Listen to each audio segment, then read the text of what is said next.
We made it. Nichols, Hey, Tom Hunyadi. 250. Indeed. Unbelievable. Indeed. We are here tonight for a special live episode of Two Legs on our 250th episode, which is mind-boggling when you think about how much time has passed. But here we are. How are you, brother? I'm doing great, and all day today, as I was working out working out in the yard and stuff like that, I was just reminiscing about past episodes and all the wonderful people that we've had on, and all the wonderful comments and not so good comments. We've But got. there hasn't been too many of those. Let's be No, honest. I know. No, no. Let's be honest. No, there hasn't. But I'm just kidding. But anyways, it's been a wonderful ride so far, and I can't be prouder of what David and I started, and what you and I have been able to do since you've jumped on, Andy. So Yeah. I'm gonna try not to get too emotional tonight, but Please you never don't. know. Please don't. Oh, there's Joan in the backstage rocking the two-leg shirt, too. We like that. All right, All good. right. Very good. Okay. Um, Hey everybody watching so far. We got Rory, we got Lee, we got Scott, we got Mike, we got Ed Mr. Crawford. Brodsky, he'll be joining Joseph, and we got Daniel, uh,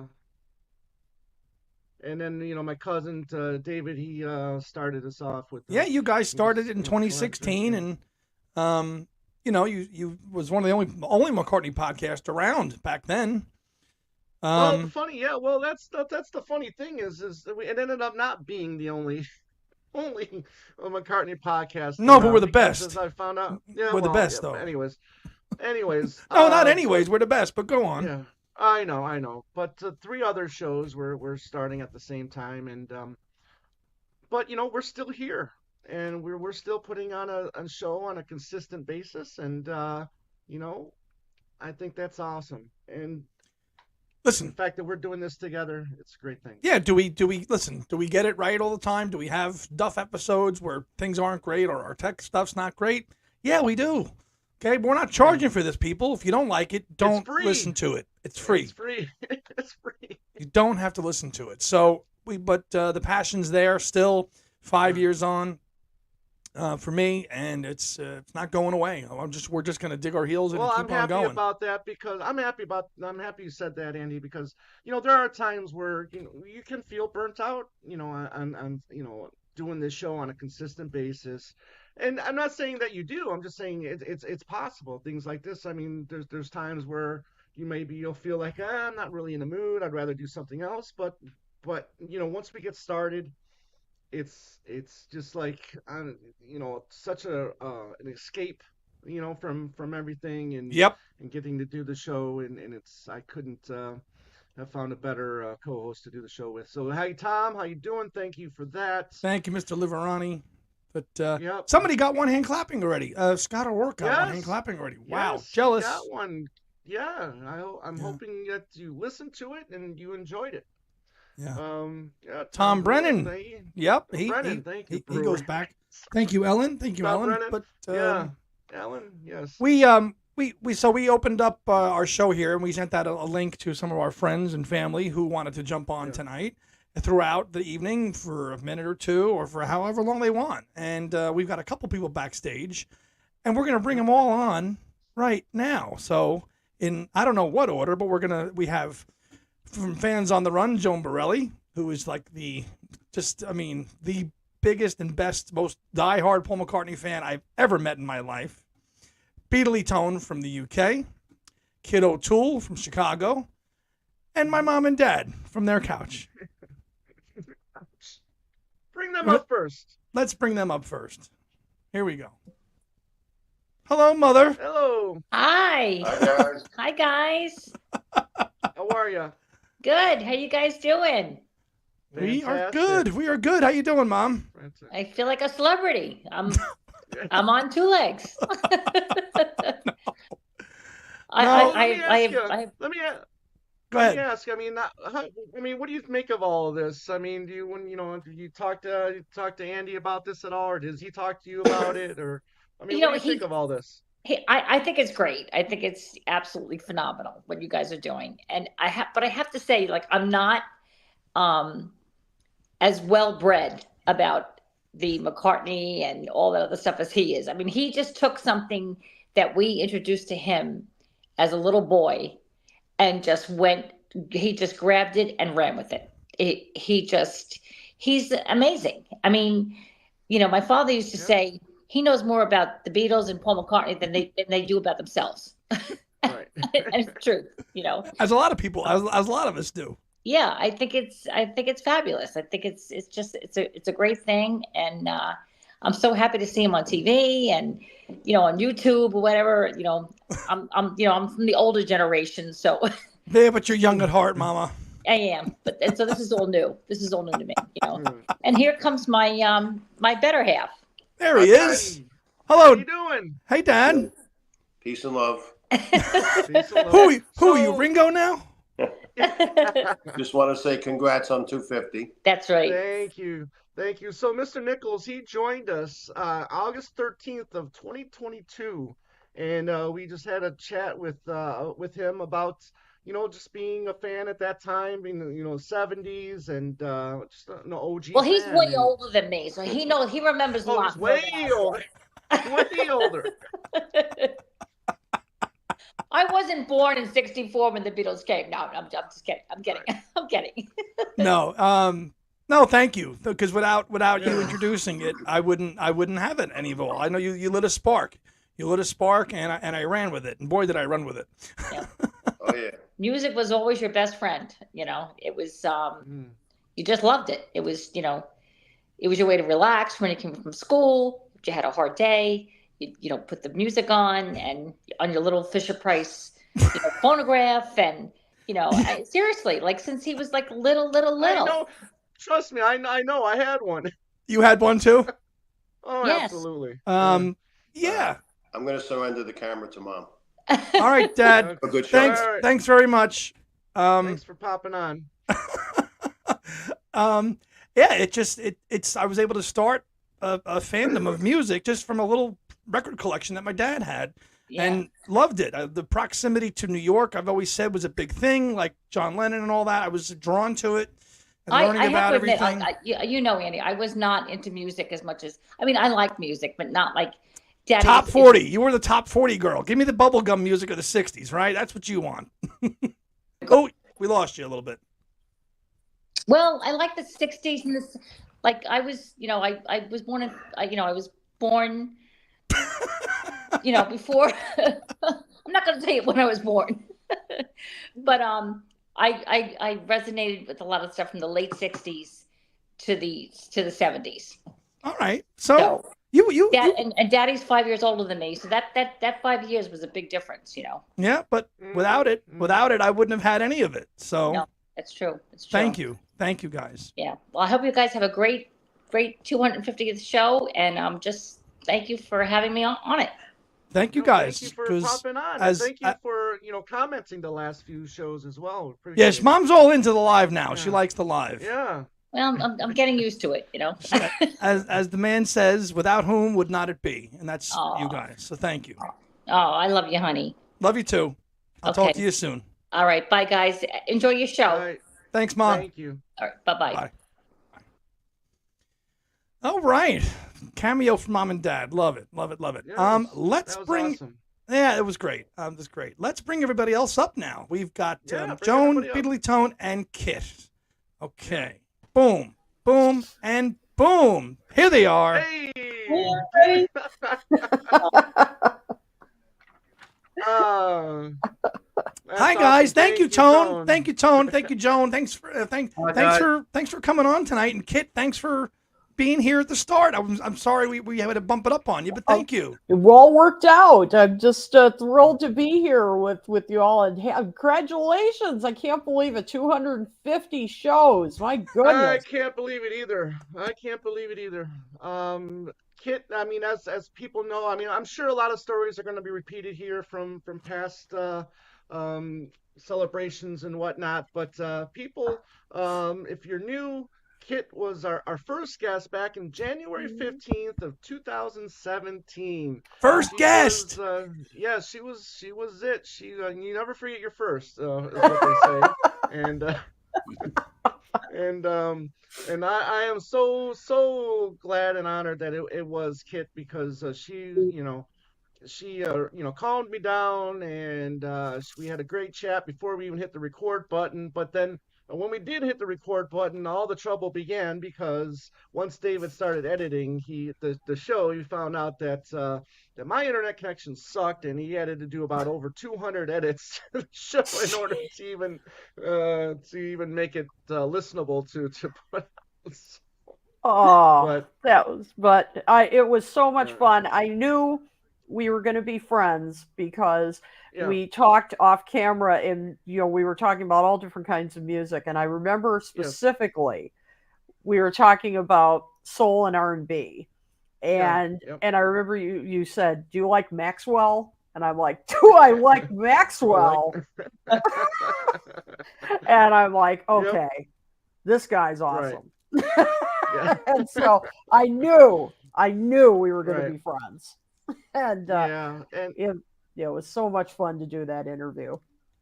Right. No, and so we talked about your book, which was at the time the Beatles and the lesser known tracks, and paying homage and recognizing these tracks that maybe, well, as we all know them, we all know them by heart, but to the casual fan, they might be tracks that they're not as aware of as, say, Let It Be, Hey Jude, and In My Life, and songs like that. And then you also did a bit on Press to Play. I mean, so you talked about some solo stuff as well. And that's where the whole Magneto and Titanium thing, Titanium Man thing started, which has been the ongoing joke between Kit and I since 2017. So can I just say, though, that I think that, and I think we all feel this way, and it's people like to poo-poo the internet and the domination of social media and everything. And before the advent of podcasting and connecting with people this way, we all kind of lived in our Beatle bubble, right? And a close network of people that we might have lived near shared it, right? Mm-hmm. But before that, now, because we can do this, it's like, wow, there's somebody out there who loves Ode to Koala Bear just as much as I do. Like, wow, that's awesome. They exist. So I know people, it's very trendy to kind of crap on the internet and all the viral things, but when it's used like this to connect like-minded people who love and appreciate and love the music, man, it's a fantastic thing. And it's a blessing that we can all get together and celebrate and enjoy everything we love and we're so passionate about. Well, that's the thing. And I mean, particularly before that, it was Fest, the Fest that you go to. Twice a year. Right. Yeah. That, you'd meet up with friends and everything. But then when, podcasting came along, and of course, video casting like this, it became even better, and doing these kind of chats. I mean, I've met so many terrific people, and like you guys, like Tone, meeting incredible super fans like Joan. I mean, it's just been an even better way to connect with people and share our mutual passion. And so it's been an even it's been a greater way to build fan community and lasting everything. It's fandom operating on its best level. Really, with the advent of technology, it really is. Exactly. Yeah. John, I wasn't aware of your show until you actually did a video congratulating us of getting 1,000 subs, and that's when I became aware of your show. And then your show has really taken off. And we're really proud of what you do, and you coming on our show, and what we were able to create with Stuck Inside These Four Walls. So you've been a big friend and a great contributor. And how are you doing today, my friend? I'm doing really well. I've literally been home. We just got off a plane from Cyprus about an hour ago.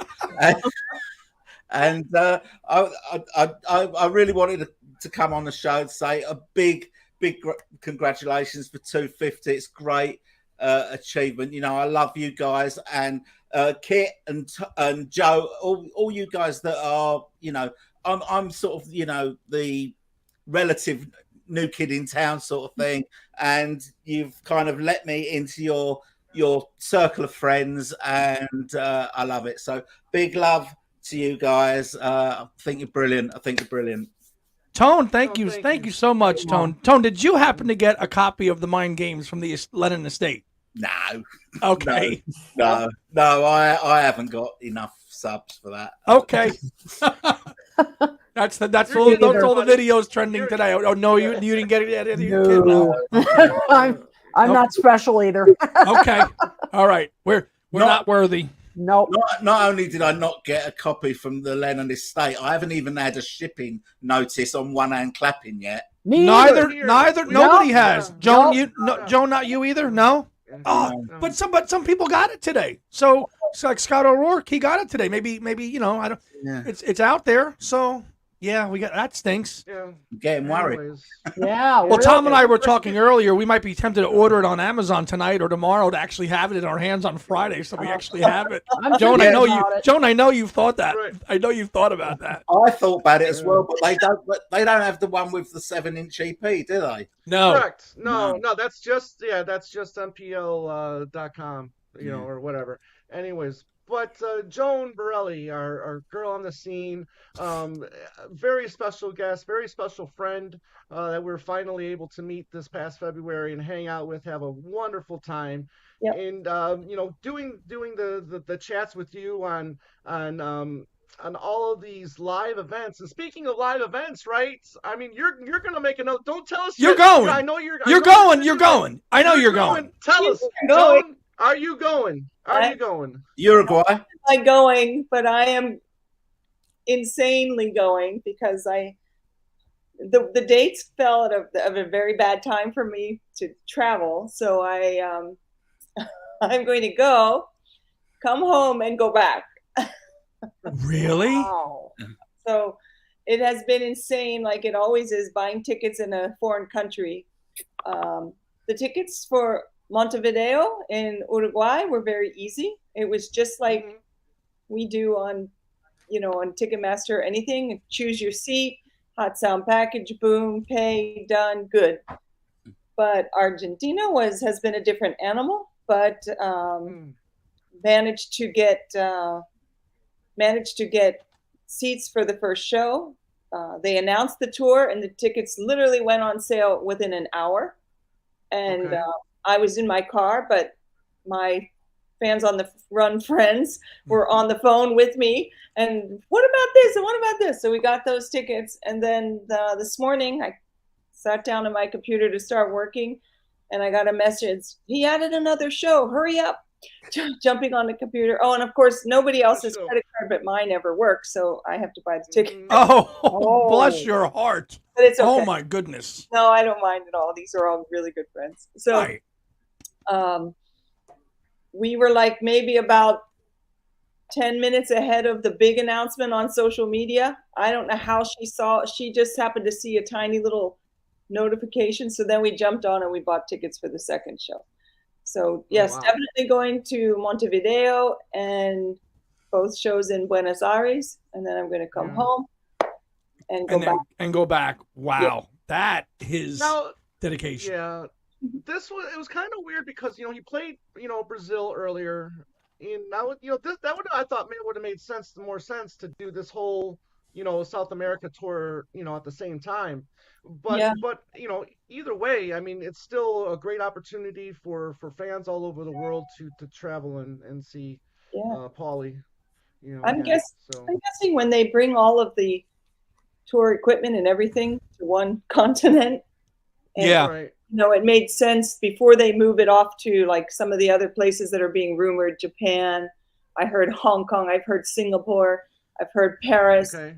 It makes a lot more sense if he wants to hit those other countries to do it while all of that equipment is already there. The dates are in October, Joan, right? Early. When is it? Like first show is October 1st, and right now the last show is October 27. But we have one of our friends lives in Brazil, and she said it's just the news is just overwhelmed with no, he's coming here, he's coming here. We're pretty sure there'll be more tours, dates filling in because it's really spread out right now. Wow. I think there'll be another announcement maybe in a week or so, because similar to what he did last time. So he announced Australia, didn't he? And then a couple of weeks later it was Brazil, Mexico. Yes. So I'm still. Are you holding out hope? I'm holding out hope. Yeah. I'm holding out hope that he's coming home for Christmas. Yes, I have been saying that. If he's going to do anything, Christmas time, December, something in the UK. It's your best bet, I think, Tone. Yeah, I mean, he's toured the UK in December quite a few times. He likes to do that, and then he goes to Liverpool for Christmas. Right. And so I'm holding out hope that that's what he's doing this year. That's my dream. If he plays, I think I might be inclined to just go to a UK show once that's announced. Yeah. Yes, Andy. Yes. I think we're gonna have to go. Tom. Yes. Yeah. Yes. Yes. Joan, Let's do it. You're still coming to the Chicago Fests, right? I am. Yes. Oh, great. All right. Oh, Kids' hometown, baby. That's my hood. That's my hood. Awesome. Yeah, I'm looking forward to it. Excellent. Excellent. So glad you're going, and obviously we'll try to get you on. Yeah, we'll try to do like live. We'll try to grab you after the show. I don't know what the time difference is, but we'll figure it out. It's an hour earlier than East Coast. Oh, that's not terrible. That's not too bad. yeah. Oh, fine. Well, we could definitely do that then. Yeah. Sure, if you're willing, that'll be great. A live report. I would love that if we can do it Absolutely. in October. Absolutely. Yeah. We got another person backstage who has been hidden, he did a video today because he was one of the few lucky people that got a copy of Mind Games from the Lennon Estate, and that's Joe Mayo. Oh. Hey. Hello, everybody. Hello. Boy, that was some story I was listening to, Joan. Again, of you seeing Paul so many times, and that's fantastic. Yeah, I'm excited. Yeah. Joe, my friend, do you remember what year you first appeared on Two Legs? I'm usually good with dates, but I can't remember that date. So you joined us. Yeah, you joined. This is when David was still my. David was still, audio. June 18th of 2019, and we did. If you remember, when you were comparing the first albums of John and Paul for the first 5 years. And you did a video on that, and then you came on, and we all three of us gave our opinions of what albums we thought were better at the time. But that was fun having you on, because I think at that time too, I don't remember if you were just joined us for Talk More Talk. I started in April. I know that. Yeah. So I think so this might have been just after. Yeah. Because Talk More Talk is 2018, right? So Talk More Talk was what, September of 2018? I think so. Yeah. Yeah, I think it was around September. This was just before. So June of it. So yeah. No, this was 2019. So this is a year. Yeah, I started Talk More Talk in 2019. Yeah. Okay. Yeah, 2019. Right after Ken. But right. Yeah. But then you also came on. We did a show on collecting McCartney 3. We did a show on Off the Ground. Which was a lot of fun, and because you were able to go to that's I don't know if you could call it a secret gig for Off the Ground. The Up Close. You were at the Up Close show with our other friend, Steve and Vinny. Time I won tickets in my life to anything, and I got like 6 feet from Paul. Right. That was great. Wow. That's right. Joan, have you ever been able to get to one of those secret gigs? No, when he started doing those, that was my time living in Costa Rica. So I was never close enough to get like the last minute note about them. Yeah. Oh, I would have been. Right. I would have done anything possible to get to those. So I'm always hoping he'll do one now that I'm back in the States. But I live vicariously through all of you people like Joe who had the opportunity, because it's awesome. Mm-hmm. Yeah, it was amazing. I saw the fillings in his teeth. I remember that he had some fillings. When he would sing, sing like in the top. So, Joan, I got a copy of Tom Liverani's book, Welcome to Soundcheck, and and there's a really great picture of you with all the guys outside tailgating before one of the shows. Really nice photo. Yeah. Is the book for sale, like on Amazon? I contact Tom. Yeah, a really nice gesture of him. It was a book he had made of all the sound check show, of all the concerts that he's gone to with his son, but specifically the sound checks. That's very cool. And I was flipping through it and reading it. I said, "There's Joan. There's the fans in the Run Posse. There she is." Yay. Really, really nice. Bob Gannon too, as well. I liked Richard's comment there at the end. Richard James. I was front row with Joan at the Hard Rock Live in Hollywood, Florida. What was a fun time. Oh, that was the best. That was one of the best times ever. I mean, that was incredible.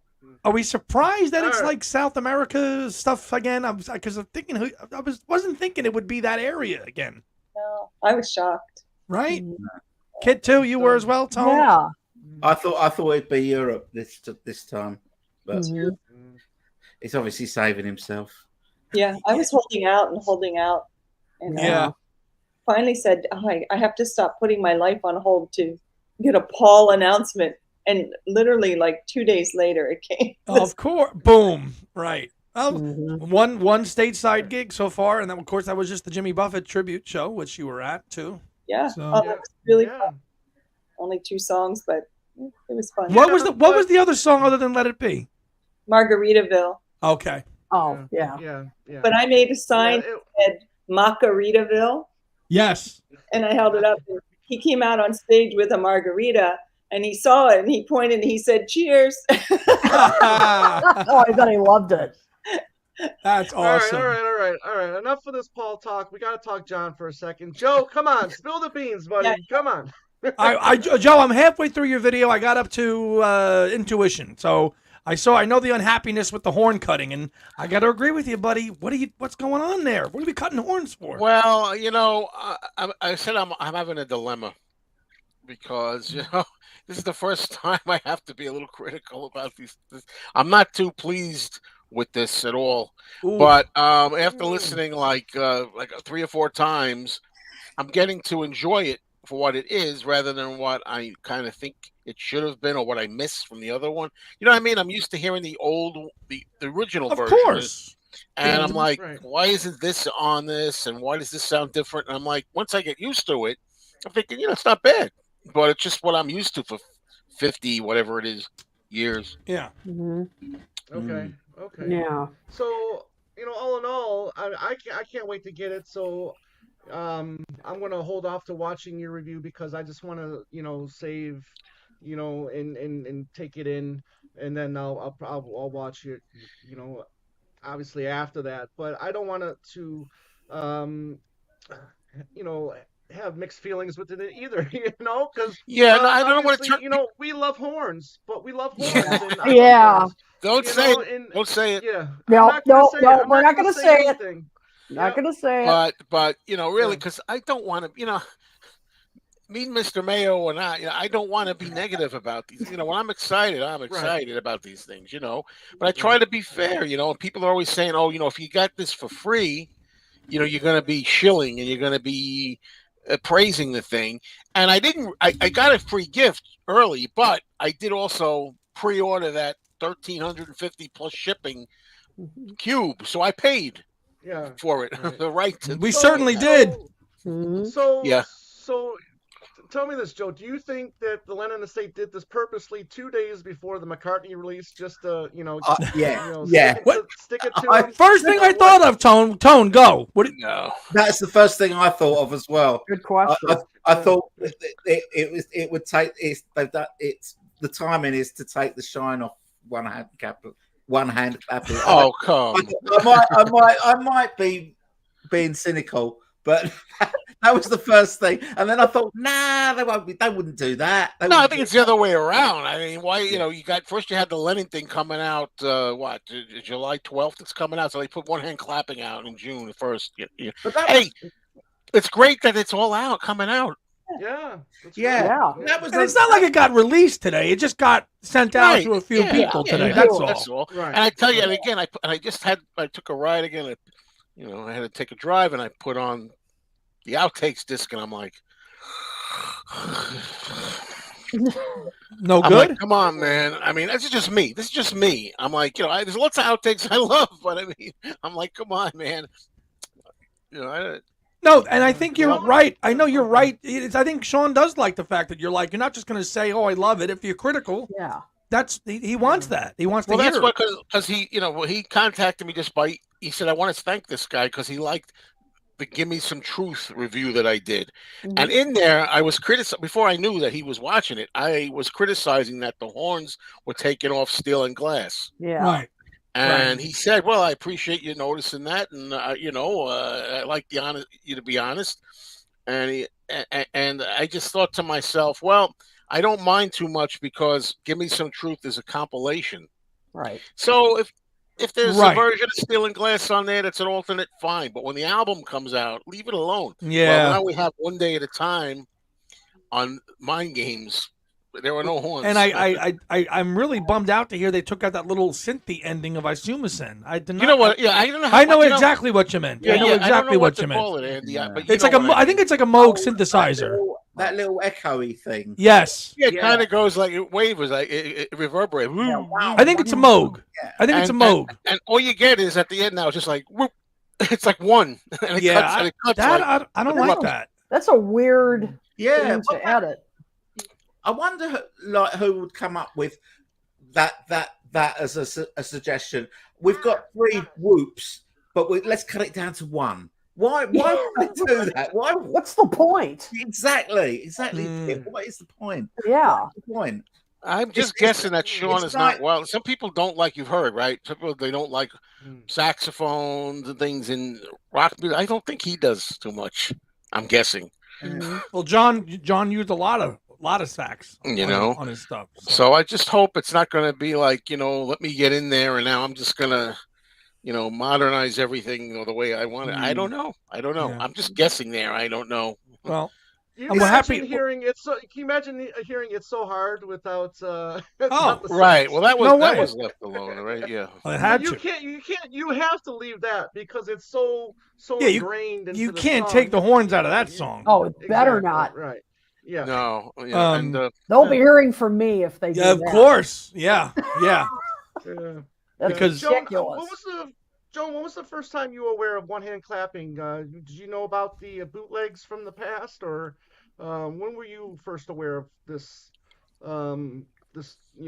thing that they did in the studio, this live thing they did in the studio in 1974? You're Did you asking me? No, Joan. No, Joan. Oh, I'm Joan, sorry. I'm sorry. Yeah. Sounds Joe and Joan are close, so. Yeah. Yeah, I know. Right. It's been several years when the bootlegs were circling, and you could what did we used to call that when we could torrent? Oh, and Oh, download yeah. them and download them torrenting. Yeah. No, well, not that I did it, but No, yeah. I don't know anything about it. Nothing. Yeah, I didn't do it. Yeah, so it was, I want to say maybe 10 years ago. Right. It wasn't that long ago. No, it's always been out there. Whether you saw them in the Right. stores or people had them. I mean, Right. Kit, And did you have it, Kit, or no? No, I didn't have it, but I heard about it floating around, Yeah. but I It didn't was have like it. this thing in the ether that you kept hearing. Right. Yeah, exactly. Tone, what? Yeah, and then pieces. then in 2010, with the Band on the Run, with the start of the archive release, then we started seeing video aspects of it.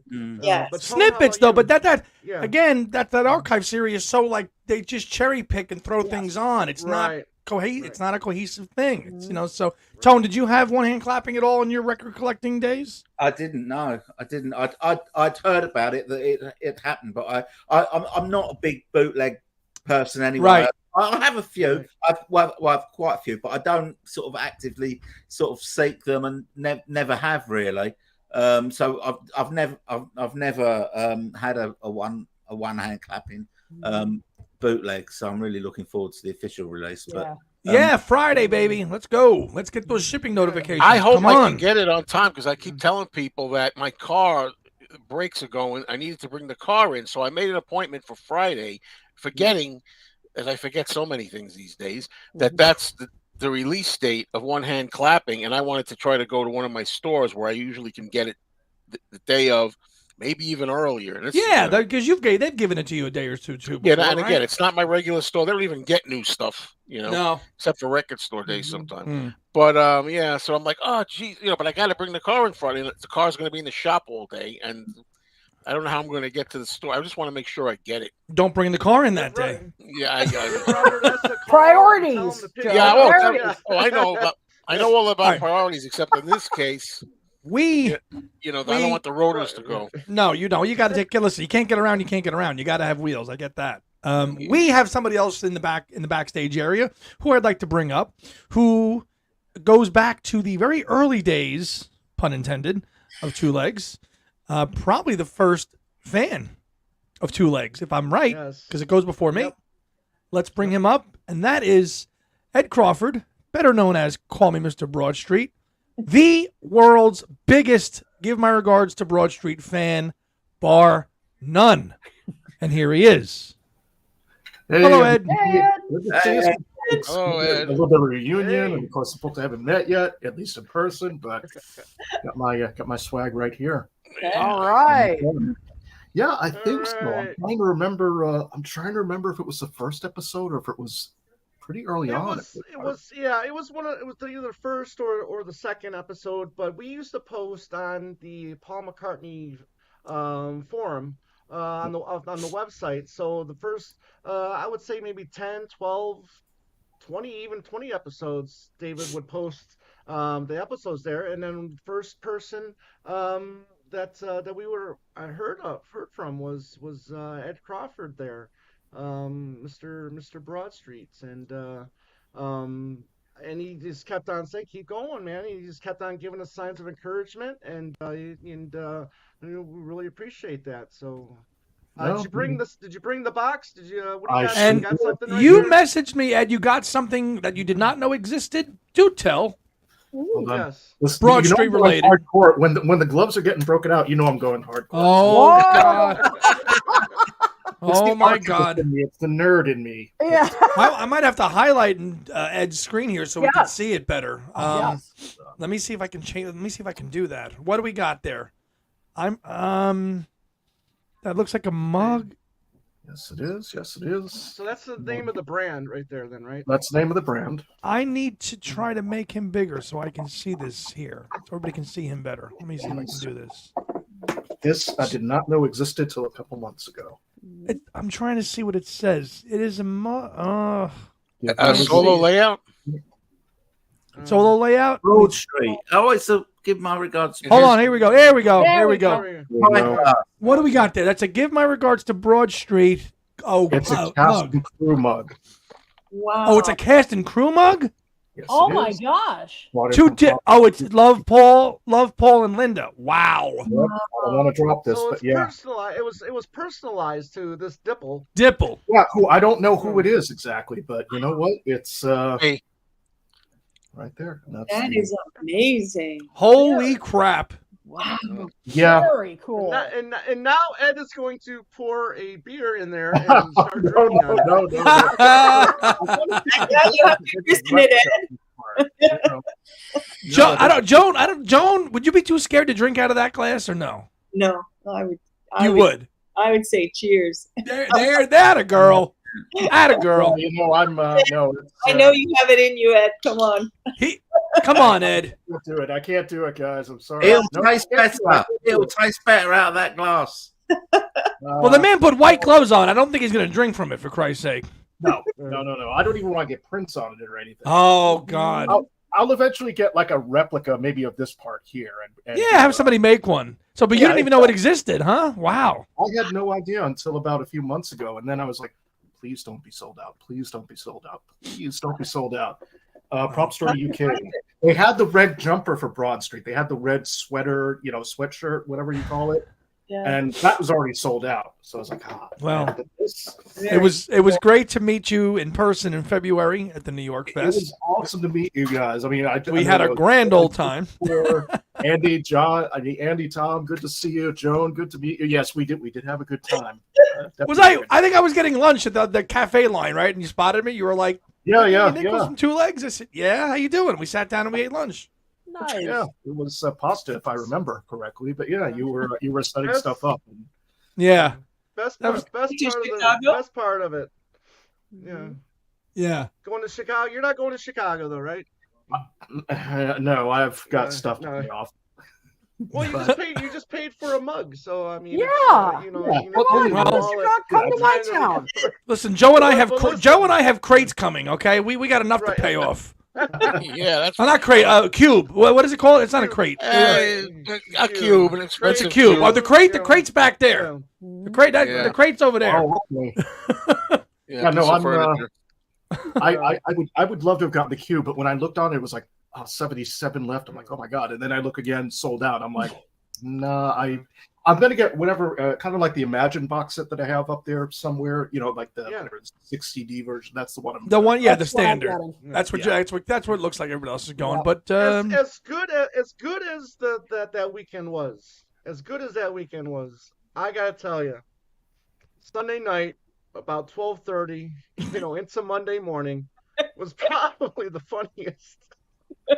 Was probably the best time. Yes. It was quite. Joan was there. She can contest to. Yeah, I was a little bit worse for wear and tear. I can't confirm or deny because I was long gone by then. So I left you hooligans up to whatever you needed to do. Let's just say that.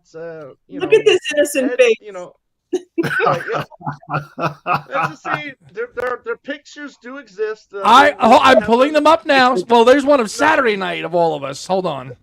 Okay, I got it. Yeah, this is the first time hearing of this. All right. Oh, wait. Let me find Saturday's night's photo. Wait a minute. Because Joan sent it to me, I think. Wait a minute. Hold on. Okay. Yes, here we go. Yeah, let's see the other. Oh, here's Saturday night. Okay. Hold on. There's Joan, Tom, and me. Oh, look. Okay, Joan. Oh, Tom's having a blast. Right. Okay. Yep. Here's me and Ed, and I have no idea what the hell I was doing. Singing or something. We're probably singing along to Rockestra, yeah. Probably. Yes. Then somebody grabbed this great one of Tom, Joan, and me from above. I think this was I got to give Caitlin Larkin took this photo from the Beatles channel. Oh, that's nice. I took a lot of good videos that I wound up deleting. Well, that one you YouTube. got of Tom. I know that was one of them. And then Joan and Tom was singing a lot of songs. Yeah. It wasn't the venue was not the best, but it was an awesome time. Yeah. I think that's the overall take on it. Yeah. Yeah, it was good. It was good. Mm-hmm. Yeah. It was a good time, all right. Yeah. What do you got, Tom? Yeah. So, well, Ed had a pizza. Okay. Oh. And let's just say someone was looking at it like very intensely. And this was Nicole. Nicole Michael? Oh, Nicole Michael? Nicole, thank you. And I had mentioned that, the way she was looking at it, I said to her, find somebody who looks at you like she was looking at Ed's pizza. Because this was, where is this? How far back am I going? Oh, Nicole. Are they in my, you know what? They're in my gallery. Hold on. But this hour and a half was some of the funniest, some of the funniest time. But here, so I mean, there's Nicole with the pizza, just having a wonderful time. Oh, that's in that main area, yeah. Okay. Yeah. Oh. But then somebody fell on the ground laughing. And well, I'm not going to show any of those. But, whoops. Oh, okay. A little bit of inebriation, folks. Joe, I remember that now that you mention it. Joe, did you stay Sunday night too, or no? No, we didn't stay. I think we went home. We went home Sunday night. We drove home. You guys didn't stay over Sunday night there, right? No. We drove home every night. Right, you didn't stay there, right? We were kind of close Oh, enough. Cool. Well, we have another person who just entered backstage, and really honored and happy that he was able to make some time tonight to join us. And we have none other than Mr. Ken Michaels joining us. Hi, guys. Hey, Ken. Ken Michaels, welcome, and thank you for hopping on for episode 250. Yeah, I thought you started at 9. We bumped it up an hour earlier tonight. We bumped it up. Yeah.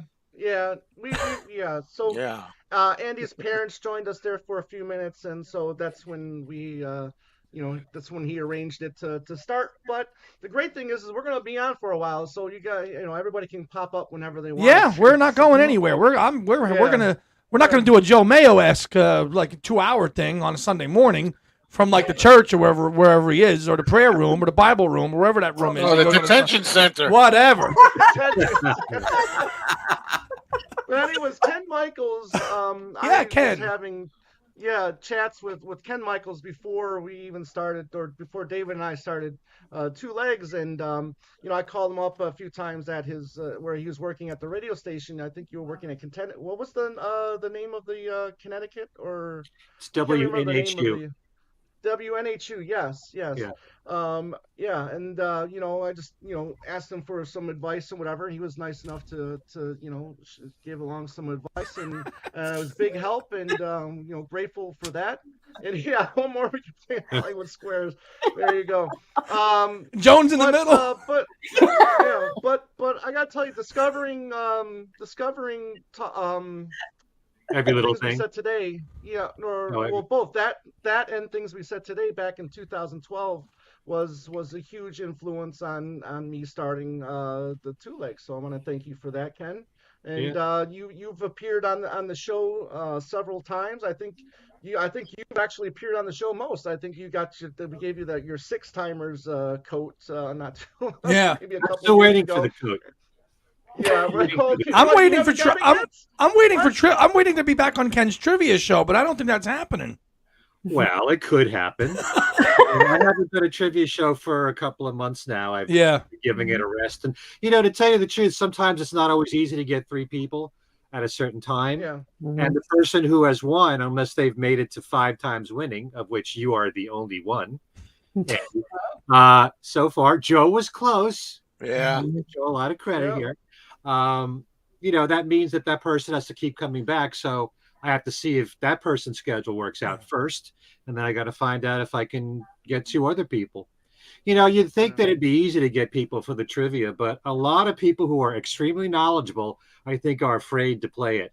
Because, even if you're not on the spot, it's tough, man. Yeah. You freeze. You freeze. Yeah. You definitely freeze. The one where Joe was like, I because my memories, but I mean, they're almost full. I could do it forward. I could I could do it frontwards. But when you had to, I think you asked Joe to do Revolver or Rubber Soul backwards. The Revolver backwards. Yeah. I don't know how I did it. I have no idea how I did it, because that was amazing. I was just winging it. And I somehow did it. I don't know how I did it. Ken, I want to ask Ken, because I mentioned this at the start before I bring it on, but nobody really had seen it yet. Maybe Kit and Ken, you did. Did anybody see Mark Lewison's rebuttal to the obituary written about Tony Bramwell? That was a pretty scathing rebuttal. Yeah. Did you see it? Ken, did you see it? No, I didn't. Yeah. Tone, you saw it? You saw it, Tone? I did see it, yeah. Yeah. And Joe or Joan or what was the problem? I don't know. So what was this? The Guardian in the UK, I think it was the Guardian, right? Tone, was it the Guardian? Yeah, I think it was. Yeah. The Guardian published an obituary for Tony Bramwell, and Tony Bramwell, if you don't know, was one of the one of the people. One of the inner circle. One of the inner circle, but not like a Mal or a Neil, right? Press guy, I think, and his obituary was like, well, he did this, and he arranged, the rooftop concert, and his mom, did their haircuts and all this. He was there when John and Paul met. Yeah, he was there when they met, and I'll try to pull it up real quick on my phone if I can, and I'll show it to you. It was quite an obituary. I mean, like he was there for every single thing they did, and so Mark Lewison wrote, and he was right. Go ahead, Kid, take it away. Okay, yeah, I thought while you're looking, he wrote a letter, which the Guardian did not publish, but I don't know how somebody got a hold of it. Maybe Mark sent it to somebody and then it circulated. But Beatle Fan, I think it was Beatle Fan, published it on their Facebook page. Yes. Yeah. And so if you want to see it, you can. All right, go all right. So I pulled it up. Listen. Okay. So in response, I'm sorry, it wasn't the Guardian. It was the Times. Okay. In response to the Times of London's obituary for Tony Bramwell, which brought into some of the late Beatles associates more fanciful claims about his involvement with the band, historian biographer Mark Lewison sent the following letter to the paper, which it did not publish. Further to your obituary of Tony Bramwell, I'm writing on behalf of those who can't or won't speak for themselves. If Tony organized the Beatles' Apple rooftop event, what did Michael Lindsay Hogg, Glyn Johns, and Mal Evans do? If Tony was the Beatles' roadie in the cavern, what did Neil Aspinall do? If Tony's mother knitted the Beatles' long black scarves, what did Astrid Kircher do?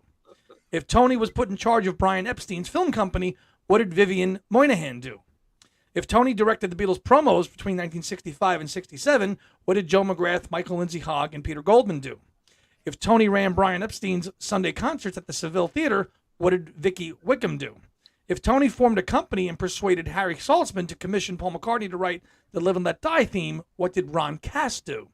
Tony wasn't at the Woolton Fete when John met Paul. He wasn't on the bus when they auditioned George. He had nothing to do with Brian Epstein first seeing the Beatles, and so on and so on. I knew Tony for 37 years, and we enjoyed some laughs, especially over his Walter Mitty fantasies, which grew more wild and unlikely with every telling. Some people have the need to make stuff up, and while the Times is embedding it into history, I'm battling to ensure that history is told right. I liked Tony and will remember him fondly. He had his place and played his part, but his obituaries are awash with nonsense. Mark Lewison, historian, author of the Beatles all these years. Wow. Yeah. Well, it's a good thing he didn't say that he wrote "Tune In." Wow. Ken, I wanted to talk to you for a second, because we all talk about how invested we are into these, the five camps, the band and the four individuals. Well, just and what's that? What? I want to just get Ken's take on that before we sidetrack on his reaction to Mark writing that. I wanted to kick that around a little bit. Well, I have the highest respect for Mark, and he does more research and meticulous research than anyone that I know. Mm-hmm. And if that's what he says, I tend to believe him. This reminds me of, I talked to Mark once, I think when Tune In was about to come out, about Alistair Taylor, because I never see Alistair Taylor's name mentioned all that much. I don't even think it was mentioned in the Beatles anthology. No, I don't think it was. No. And Mark said that Alistair embellished his importance. He wasn't as important as he was meant to be. He was Mr. Fix-It. He got the Beatles out of some jams, but, he really wasn't that important in the whole scheme of things. So he's the only one that's ever said that to me.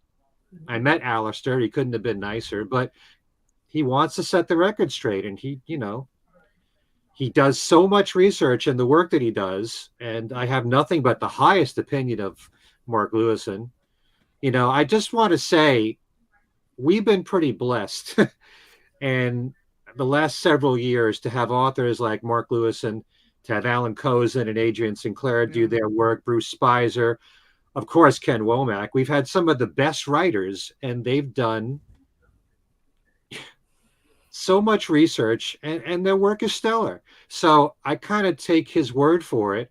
I'm sure, if you read just the little statement that the Beatles camp put out about Tony Bramwell, it was really brief. Yeah.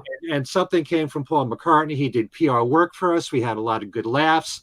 Nothing like everything that apparently Tony Bramwell has claimed he was a part of. Everybody's going to embellish, though. They're going to want their piece of history, right? Yeah. Mm-hmm. Maybe he played a small part in some of those things, but he probably built himself out to be a little bit more than. But there's an obituary being published by the Times of London, and that's going to be a matter of record. And here's Mark Lewison saying, "No, this is not right. This cannot be documented for the annals of all time as what this man did. Here's what he did." And credit to Mark Lewison for having the guts to say, you know what? No, you're wrong. Right. Well, it's going to take years and years of hammering this into people's heads before it becomes accepted as the way Mark Lewison sees it. Tone, any thoughts on that? Yeah, I wasn't sure the way that that he approached it. I wasn't sure whether he was saying that Tony Bramwell had claimed that he'd done all these things, or just the obituary that the Times printed had all these mistakes in it. Right. I don't know whether, from what Ken's going from the point of view that Tony's like, you know, building up his own role, sort of thing, very much like Bobby Whitelock. But oh God! but what I was curious about was, because some people will pre-write their own obituary and put it in their estate with instructions. This is what I want published when I pass. So did Tony pre-write that obituary, or was it written by someone in his family, perhaps, or an assistant, or somebody that? Yeah. Well, I mean, from what Cozen says, right, Ken? I mean, he said that on Things We Said Today a couple times, that a lot of celebrities' obituaries are already written. Right. Yeah. They're just waiting for them to pass away. Yep. Yeah. It's been a while since I read his book, Magical Mystery Tours. Did any of you read that? Long time ago. No. 'Cause I no. Yeah.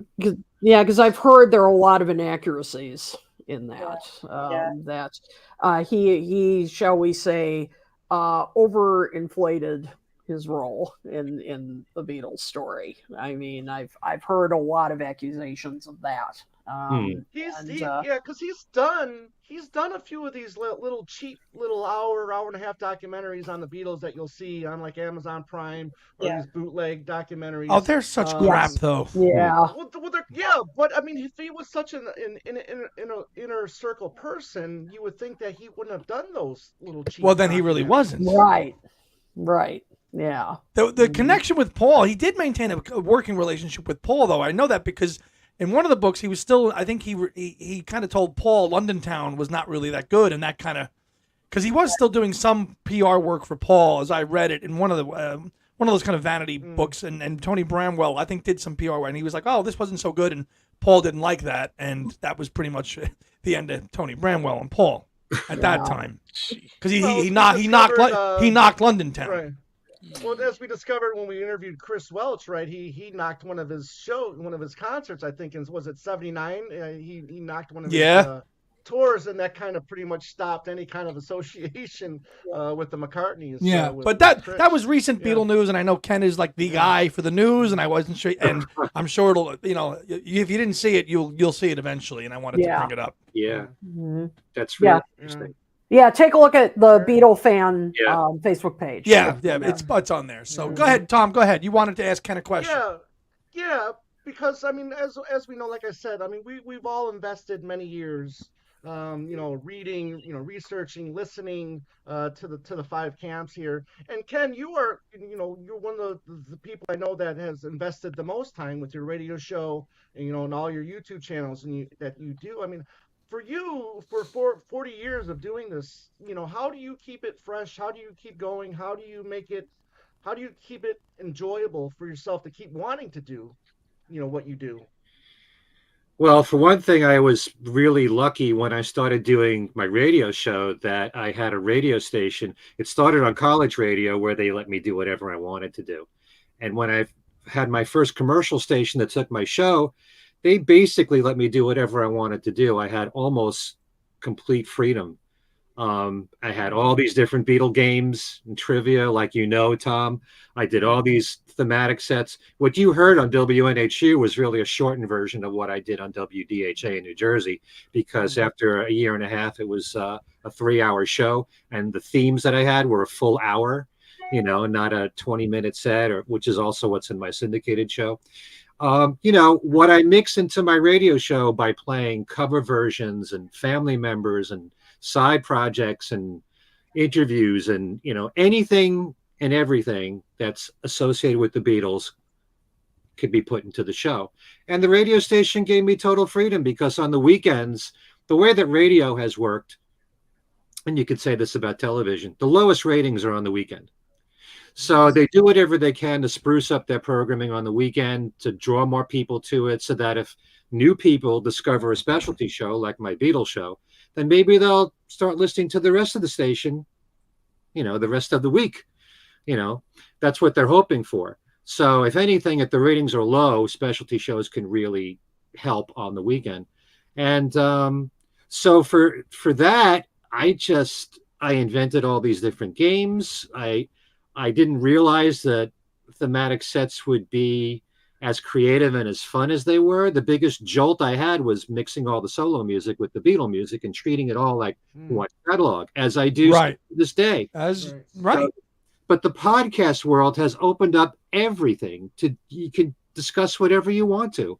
And, you know, if you're a massive Beatle fan, you could be glued all day long to something on the Beatles. It's absolutely incredible. I feel guilty for not knowing, you know, all the shows that you guys have done that are not on my podcast, because I just there's not enough time in anybody's day to you know, we find our thing, we do it, and we make our appearance, we do what we can, but it's impossible to keep up with every single thing that everybody's doing. It's when it's just a hobby too, and you've got your own stuff to do on it's impossible. And the explosion of them all in the last 5 years is you know, crazy, you know, but existing through it like a pioneer like you are, Ken, and being there, you know, 40, you know, in the early 80s to see what it and the evolution of how it's gone. Right. From just call in radio to now this medium. And we talked about this before you came on. The power of the you know, the technology now to group like-minded people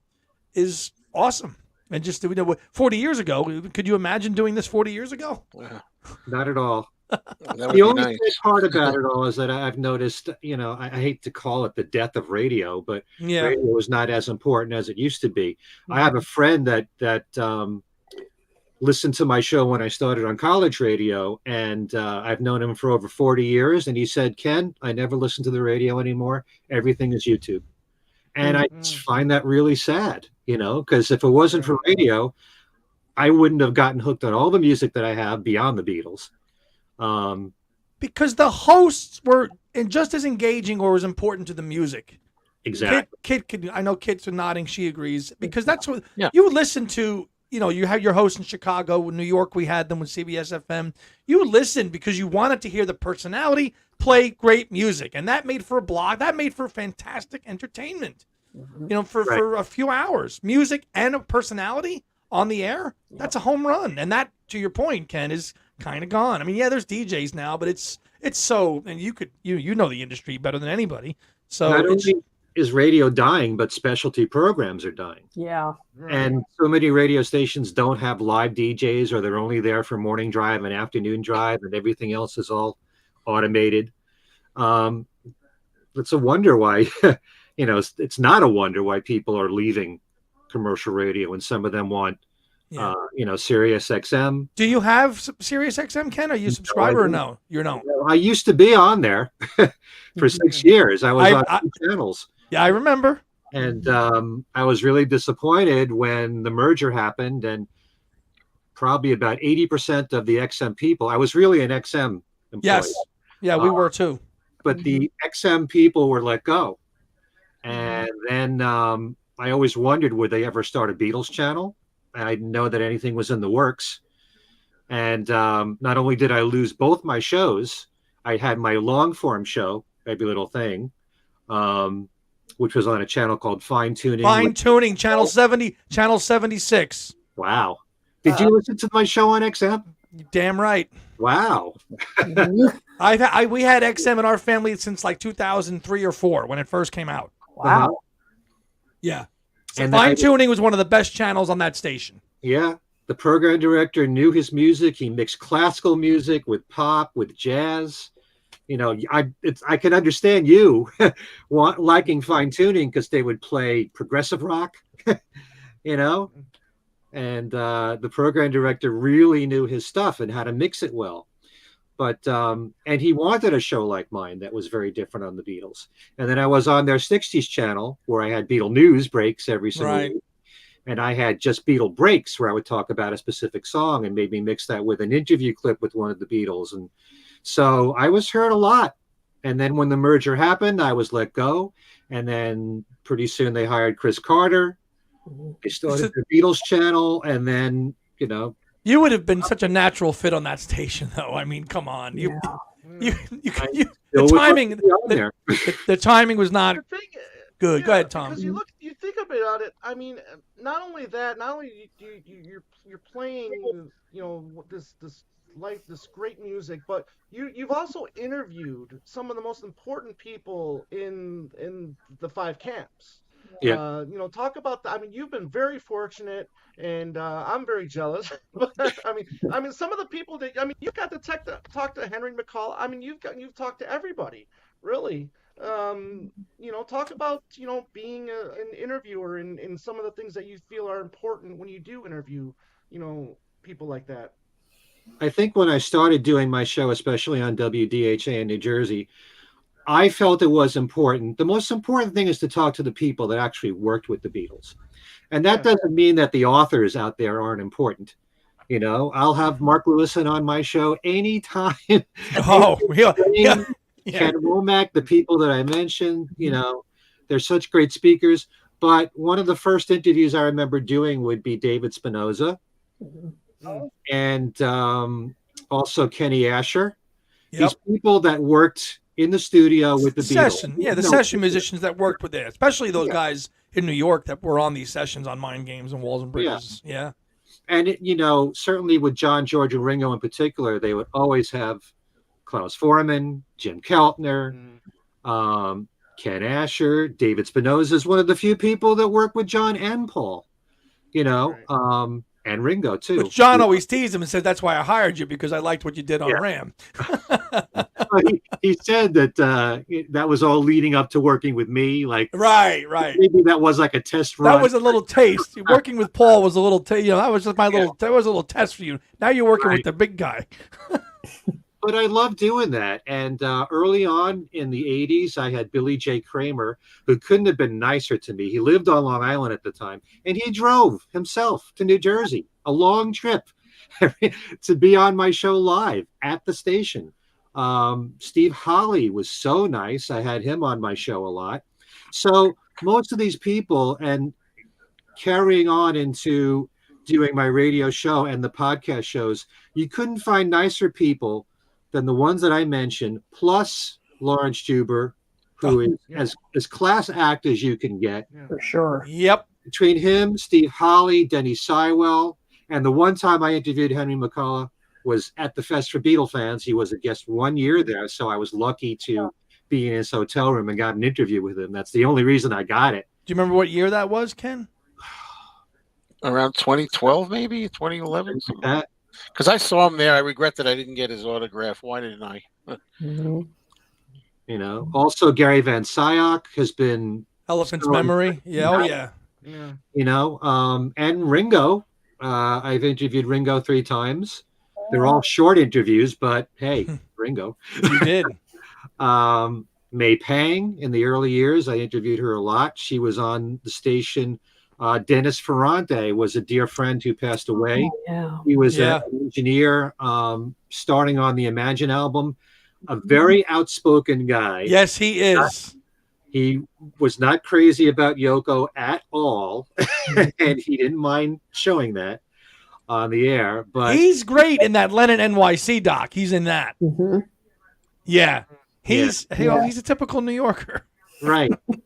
But he had great stories to tell. And actually, when the Raspberries reunited, because he engineered the Raspberries too, they did a concert at BB King's in New York City, and he was there behind the console mixing the live show. So I saw him do that. And he did a lot of remastering later on. One of the important Elvis Presley albums, it might have been Aloha in Hawaii. I think he did remastering for that. Wow. He stayed in touch with John. And in fact, I think I spoke about this on Talk More Talk. John had asked him if he would like to have dinner that night, December 8th, after doing the session. And Dennis was working on a 4-top session that night. And he said, I can't do it that night, but I'll definitely get together with you. And so, wow, about what went through Dennis's mind. Jeez. Like Lori Kay, Same. Say yeah. History could have been changed, but you can't kill yourself every single day. What if? Exactly. Yeah, exactly. Yeah, I mean, all you got to do is look at my website, and there's tons of people on there. I'll forget to mention so many of them. Yeah. But yeah, Pete Best several times. He's as nice as could be. I sure wish that I could have. Still, I mean, my dream is to interview Paul. Yep. Because it wouldn't be a typical interview. You know, I don't know if he'd want that. But I don't know. There's so many people now, and I'm really lucky. Carl Perkins. Oh my God, he was the nicest person I ever interviewed, probably. And I might have told this story before, but he gave a concert on Long Island at what was called the Westbury Music Fair. It's still in existence, but it has a different name now. And he did an oldie show, and I know Roy Orbison was a part of it. And I had interviewed him a few times prior to that. And I went to the box office and I said, could you get a hold of Carl Perkins and tell him that Ken Michaels would like to talk to him? And I figured he's done hundreds of interviews. He's not going to remember who I am, you know. And he went out to the lobby and he met with me and he said, "You're the fellow from that station in New Jersey, right?" You know. And and then he took me out into the parking lot. He had this big van. He took me in there. I sat in the front seat. He went into his glove compartment and he pulled out a folder which said the Carl Perkins Fan Club on the front, and all 4 Beatles signed it. Wow. He carried that with him. Wow. He was on the road. And I was so flattered that he let me see that. Wow. And by the time I went back into the theater, I caught Roy Orbison's last song. That's all that I saw of Roy Orbison. Oh my gosh! It's over. Was it the song "It's Over"?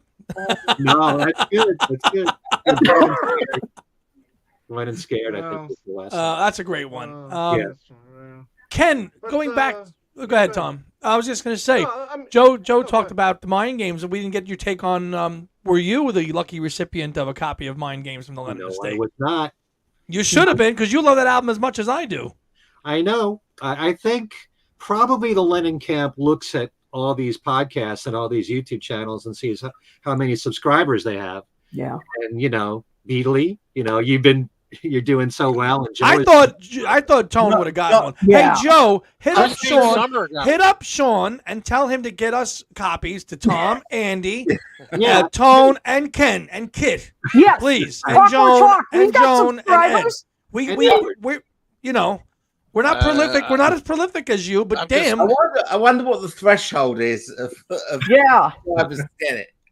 In excess of 10,000, probably, something like that. There you Use go. that Lennon influence. Come on, man. I said Christine Summer got one. She showed. I saw that. Yeah. It doesn't have many followers. I don't know what. I don't understand it. Mm-hmm.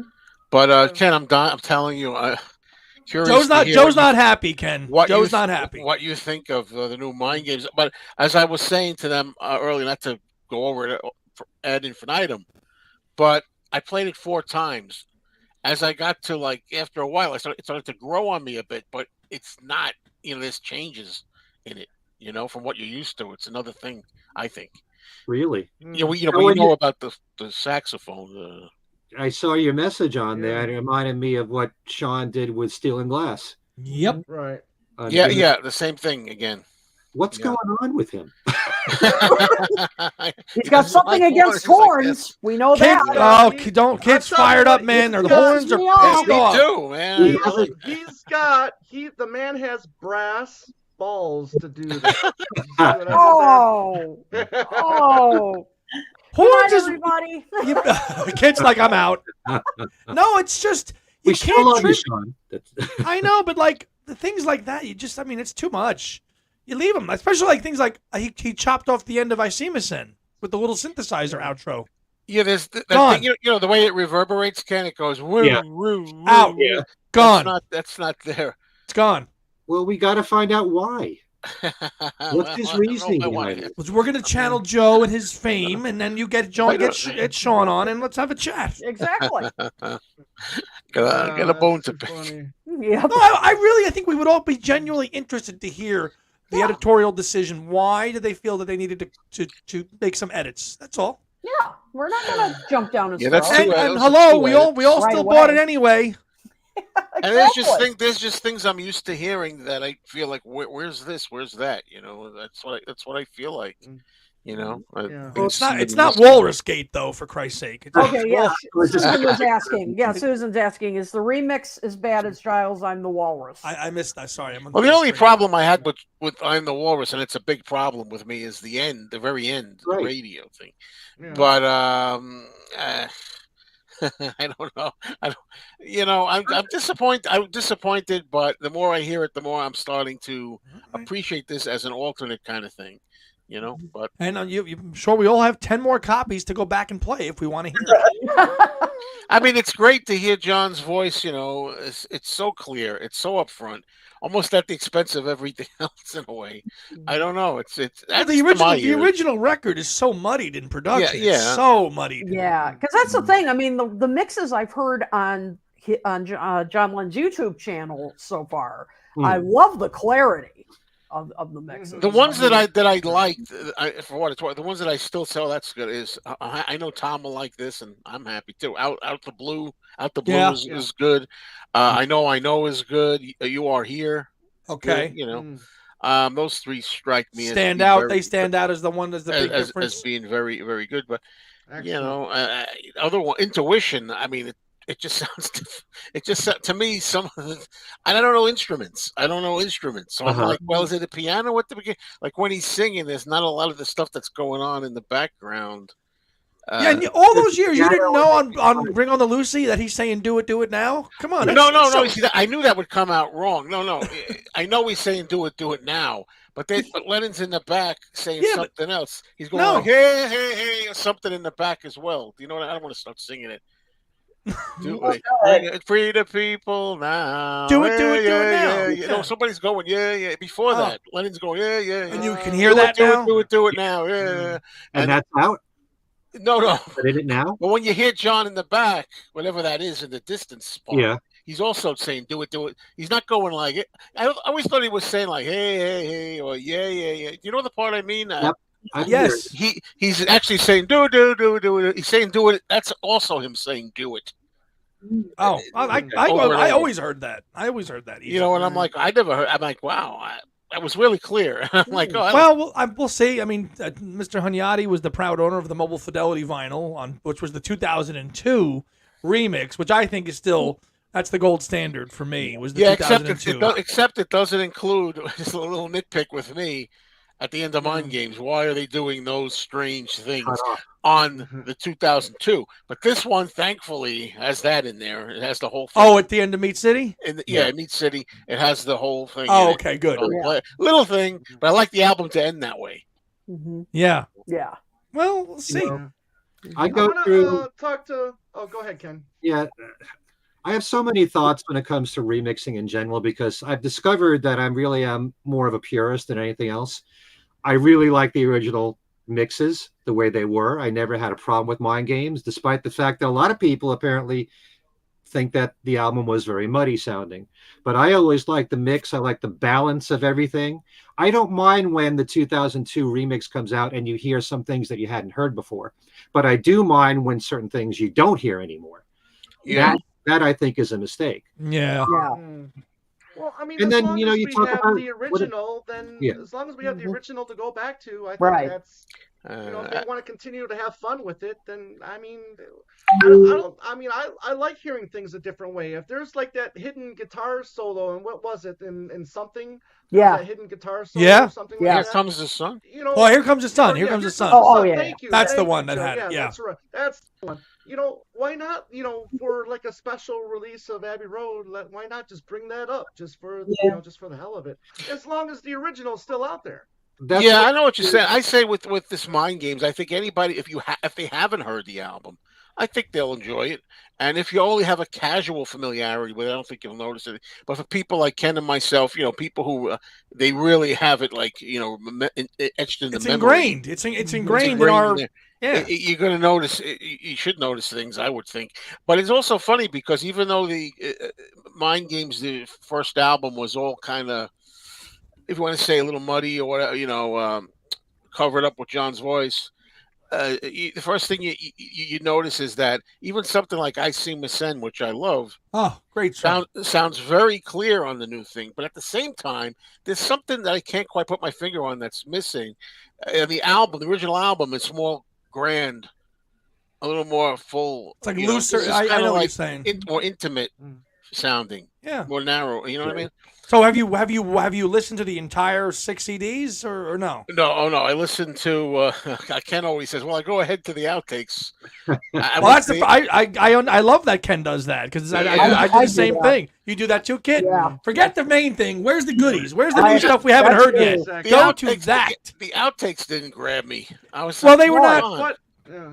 Well, go ahead. Have you found the Easter eggs? That's another thing. After I played the first main CD of the album, say there's 12 tracks on there, then it says 13. All right, so you know what this, No, go ahead. Go. No, you found out what they were, right? No, I don't.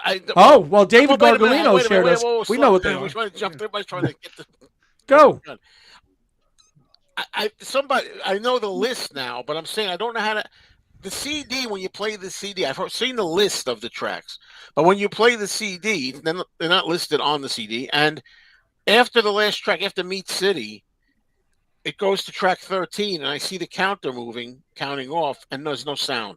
And the same thing happens to like there's 28, 30 something counters going tracks. Well, you just let it keep going until it plays the hidden track. That's not working. I tried that. Are they on the Blu-ray? I haven't done anything with the Blu-rays yet. I haven't done anything. They might be on the Blu-ray. But what's the? No, I'm asking why. I'm saying the CD track has like 90 tracks on it. Really? Or something. And I'm like, after the album's over, all the other tracks have no sound unless there's a trick you got to play. You got to learn the code or something to unlock it. I don't like that either. Tone, go ahead, Tone.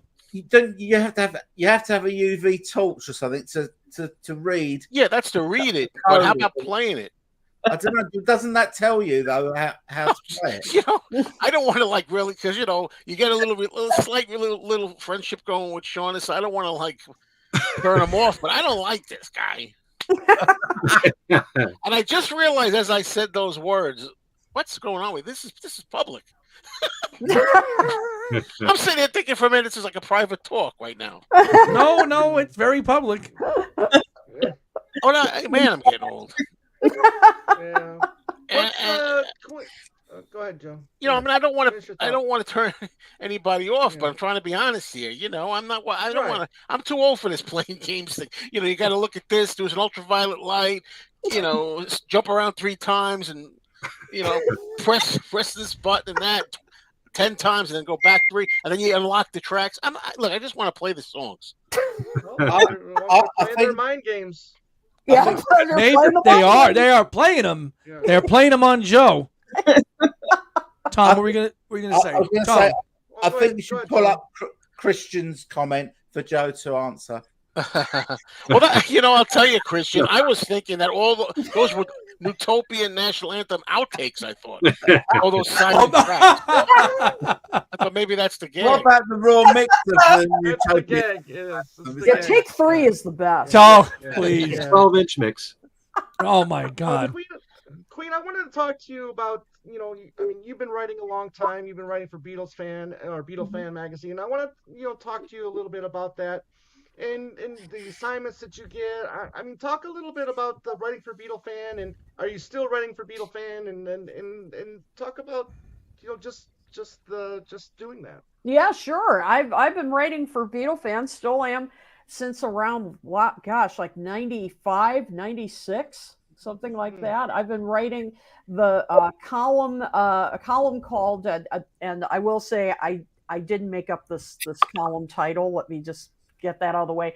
Hard Day's Net, it's called, and it's surveying Beatle related websites. And when I first applied for doing this column, this was when the internet was kind of new, and particularly Beatle fan sites. And Bill King the editor of the magazine, was looking for somebody to cover the then new kind of the dawn of these fan sites that were appearing. I mean, this was back when sites like hosting sites like Angel Fire and those kind of sites. Remember those? Oh my God! Yeah, we're kicking it old school, Andy.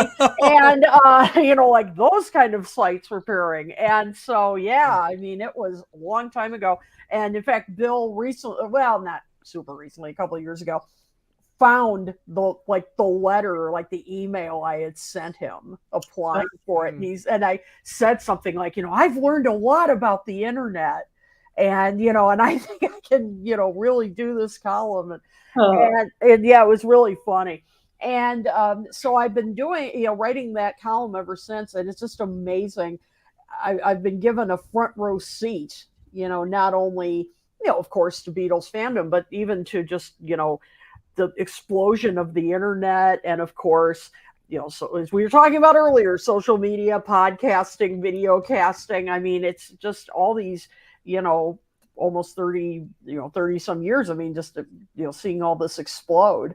And I mean, I distinctly remember covering when George Harrison's team put together that site when they, they had the reissue of All Things Must Pass. Oh, back in 2001. In 2001. I mean, that was like a high tech. That was like, look at this revamped site with all these moving graphics and the thing, and Yep. the moving gnomes, which I know you loved. Yeah, I mean, I was down with that, and so, but really, I mean, that was like some high tech stuff.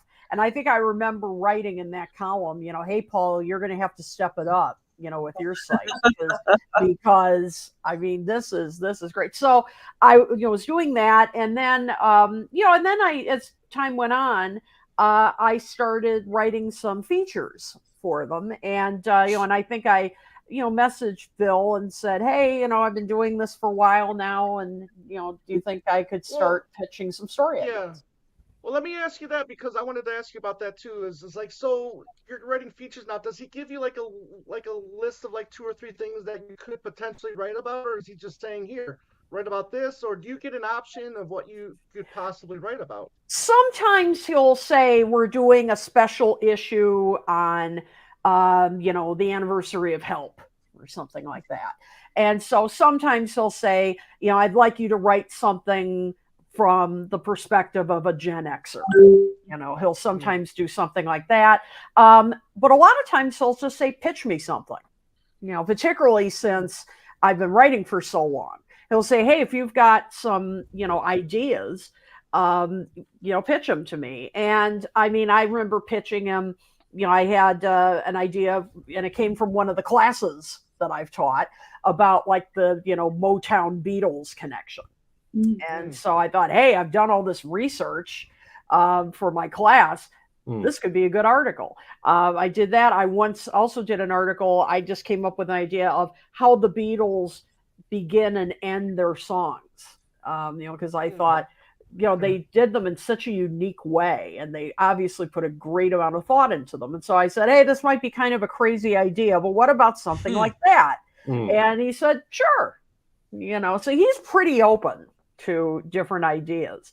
And so, anniversaries, I've sometimes pitched those kind of ideas, but he's really, and maybe it's because I've been there so long, he's pretty open to different ideas. So, it's a bit of both. It's nice that something that started so traditionally, as something, everybody got it mailed to their house. If you paid a little more, it was put in a nice little envelope so it wouldn't get beat up in the mail. Yep. And it's still able to exist now with with anybody pulling up information in seconds. Something that is still it's still existing, and you can still buy it and read it, and which is nice. Yeah, what I like about it is that we can go in depth into a particular subject, because sure, you can still you can get news now as it happens on the web. But what I like is that, we still do in-depth. Yeah, analysis. You'll do an in-depth analysis and a review and a tape. Yeah. Exactly. And that's what I still love about our magazine. Because anybody can find anything out, but a review from somebody that's been covering the stuff and knows the material, knows it so well. Yeah. You know, they've been reading your articles and stories for years, and I want to hear Kit's take. So I want to read Kit's take on this tour or whatever. You know, that's what they look forward to. That's the thing. I mean, I remember somebody going up to me once at a Beatle Fest, probably it was a Chicago one, and said, "I bought this book or album or something based on your review." Sure. And it did, you know, part of me was, you know, thinking, oh my gosh, you know, that's great. And another part of me thought, oh wow, I've got a responsibility here. You know, I mean, you brought up an interesting thing, Queen, because I wanted to touch on that too at some point. But you know, we talk about the fests and you know, we go there to meet, you know, you guys and everything like that. But it's all, you know, the people, the fans, and when they come up to you and they compliment you, or you know, Ken, they compliment you on the radio, a particular radio show or a podcast, or Joe, they like a video that you did. You know, I mean, it's such a great feeling just to know that people are paying attention. And this is what I mean. I wanted to treat this as kind of like a celebration of podcasts and radio shows and things, you know that we do, not necessarily for credit or anything like that, just because of the fact that, you know, we do take the time. And when people come up to you at a fest or a concert, people come up to you at concerts, Joe, I mean, Ken, and they love what you do. It's the greatest feeling in the world, because as you know, the podcast world is just exploding. There's so many Beatles programs out there, and there's so many good ones. And just the fact that they take time out of their week to listen to us, if it's an hour or 2 hours, that's the biggest compliment you could ever have. And the fact that there are some people that we know that listen to all of our shows, and it's like, oh my God. I mean, how can you do more? Hey, listen, Peter Jackson listens to you guys, so I mean, come on. Yeah. You talk about a high moment. And the fact that he went on and on for almost 4 hours the first time. 4 hours, and even the second time, he was almost as long. And we weren't expecting that. So, you know. You guys just sat back and listened. Say whatever you want, you know. Yeah. Right. This is a good question from Susan, and I actually remember these days. I do too. Did you ever frequent rec.music.beatles and its subgroups back in the day? Saki was the knowledgeable person in charge. Kit, do you remember this? I never took part in them, but I definitely knew of them and read them. Archived. Yeah, I read them. And yes, Saki. I remember Saki. Yeah, very, very knowledgeable. And there's still some, you know, archived chats in there that were really good. And there was that one, Alan Pollock, I think his name was. Yeah. Who did some great posts, you know, musical analyses. Of, how did you even access that? I can't even remember. How did you get to that? I'm trying to remember too. How did you access Rec? I can't remember. I remember. I don't know if it was. I don't remember how we accessed it. I don't remember either. But I know you can still, if you search, you know, Google it. You can find them archived. Those were some great subforums to read on and find stuff on. That was the best, man. Yep, absolutely. Yeah. But yeah, as Tom was saying, and I'm sure Ed and Tone, I mean, whether it's a fest or Joe, all of you, whether it's a fest, whether it's newsreaders, Susan said. That's how it was. Thank you. Probably on AOL. Yeah, probably.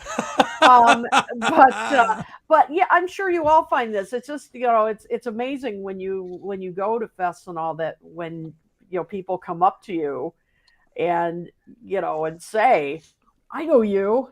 That's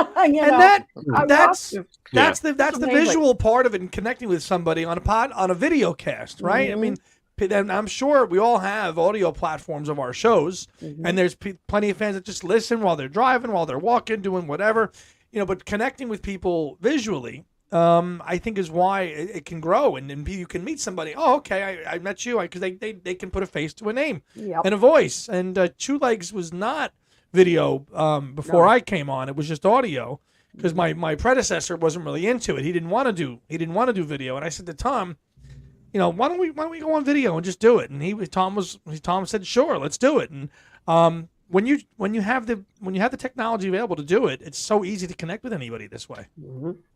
I can't imagine anybody just doing audio podcasts in this day and age. No, it was a struggle. Not anymore. Yeah, Alan Kozin was very reluctant to doing it. So Really? what is the benefit, really, that you get the same information on an audio podcast than you do with a video? But I think because he was on your show on Two Legs, he became very comfortable.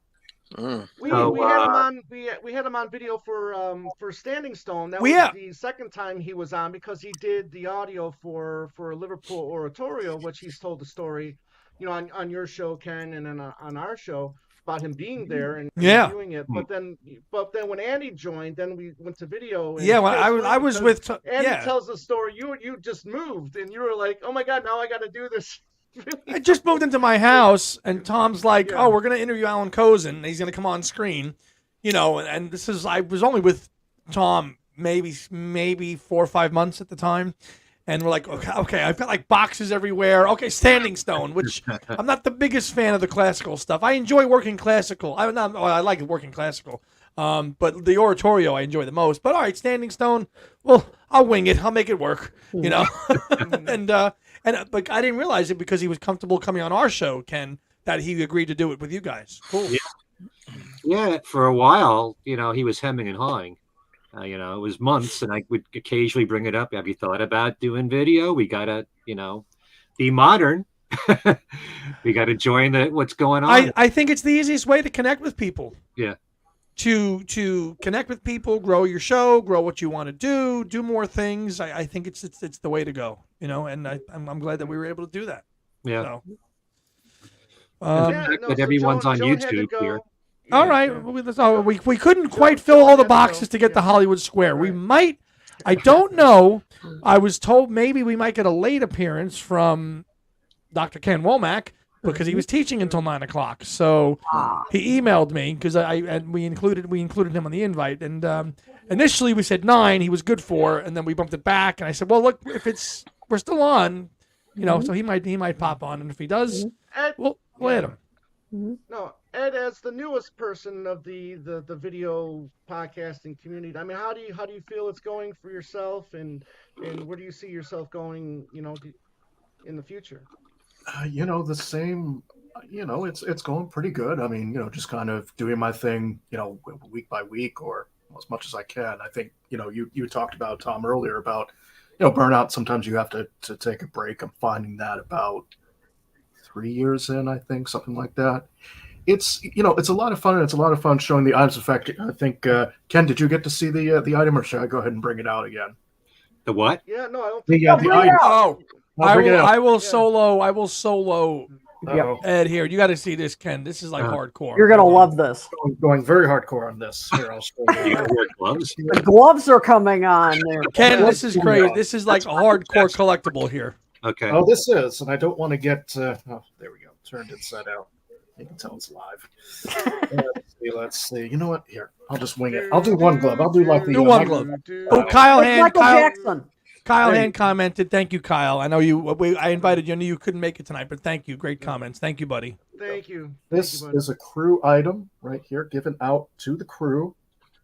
I didn't know this existed until a few months ago. How did you get that? I got it from Prop Store UK. I was actually searching just one day a few months ago for Broad Street.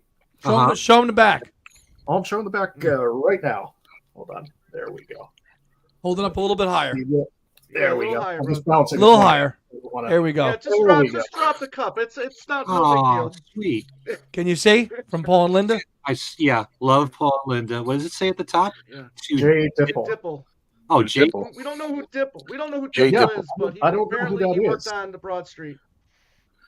I guess it didn't matter much to Jay Dipple to keep it. Oh, listen, Ed, do you have that little Broad Street magazine bookazine from the 80s? I'd have to go dig it out of the archives. I only had this. Because credits are in there. You might be able to see if there was like some kind of Dipple name in there. I'm thinking that. Exactly I'd want to follow up on this. Yeah.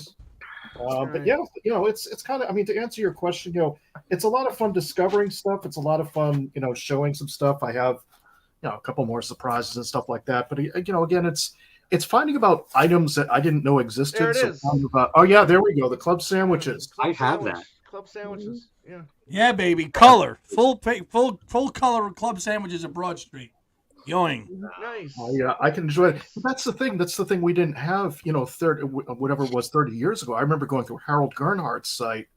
To Oh, find his site was very good. Remember his site, Kit? Which one was it? What site? Harold Gernhardt. It was a German guy. Yes, I did. That was you a remember? Great site. I definitely reviewed that. The discography, his site back in the day was awesome. Yes, it was. Ah. Yes, go ahead, Ed. No, but just, to kind of wrap it up a little bit, from this end, again, just, seeing what other people do and, kind of going, okay, or, how can I bring my own kind of angle into it? And I guess that's part of the Broad Street thing, and trying to find things that, maybe aren't discussed as much. Everybody wants the Beatles, bubblegum cards or whatever, or, that autograph, that, legitimate piece of paper with all their autographs on it. But it's trying to find that and just trying to go through the journey as well. And maybe if there's someone younger that's listening, or there's a younger fan I've connected through TikTok, it's kind of interesting to sort of say, okay, this is where I've been. This is where my journey took me. I hope it helps you out. Maybe it does, maybe it doesn't. But, it's just kind of really cool to see what everybody's doing and how supportive the community is. I think that's the big thing, that we all support each other, and that there's no, oh, okay, I've got this, I've got that, forget you, that type of thing. I do enjoy that. And that's some of the observations I've found, and just to keep going. That's all. Yeah, man. Love it. There's an audience out there for everything from every angle of the Beatles. Yeah. If you're a collector and you only want to do is talk about collector's items, you'll get an audience. Right. And Joe, you found that out. Being on 12 years now or so, and just past 12. Presenting, collectibles, presenting, doing reviews, and just talk about that whole journey, and discovering what works and what doesn't work, right? Well, I don't know, because my channel, when I started, I started because I was getting into vinyl again, and I just was having a vinyl channel showing my vinyl, and of course the Beatles are my favorite, so there was a lot of Beatles vinyl, and then that just started going into other things, doing Beatles shows, just relating just to Beatles stuff. And then I did my rant videos, complaining about everyday irritants that we all experience whenever I feel like it, letting it out. And my record store that I go to, all the characters down there, that it became like a reality show, record store reality, right? It's called. And I don't know what else. Now we got the new thing with Mikey Arugula. Who's his nickname, is a guy who's 69 years old, right? And he has this ridiculously amazing collection of Beatles stuff. And he's got boxes that are unopened. He just opened a box on camera with me that he had sealed, that he got in the mail in 2012. And he just opened it, and he's orders stuff all the time, and he's got a lot of boxes he hasn't opened. So we did a series where he opens his collectibles, so there's all kinds of things. And then I'm trying to find more things to do, too, besides that. Live shows. And by the way, guys, if I could say, it seems like you've been stepping up the live shows more. Would that be right? We have over the last 2 months. It's something that we try to. Again, it's all dependent upon work schedules, but we made an effort. We a lot of our fans and viewers really enjoy that, and we enjoy it. I love engaging with everybody live, and to do it, I know Joe does it a lot. We can't keep up with Joe. Well, I stopped doing it every day. Stopped. Tone's but been doing it as well. Tone has as well. So we've stepped it up a little bit. Yeah. I think it's a great way. If something happens and Tom's around, or I'm around, I've done a couple solo because Tom works or whatever, or we do it. Hey, something breaks. Let's talk about it. Like, I know the tour got announced. We both might have gone live, but we couldn't because we were working, right? So we try. Let me ask you a question, because we're all creators here.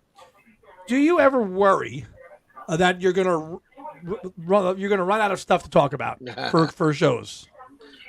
Well, I don't worry about that for Paul, because there's so much we can still talk. That's why I think I love that Tom started this show, because the man's career is so damn prolific. 54 years and counting. You could pick apart.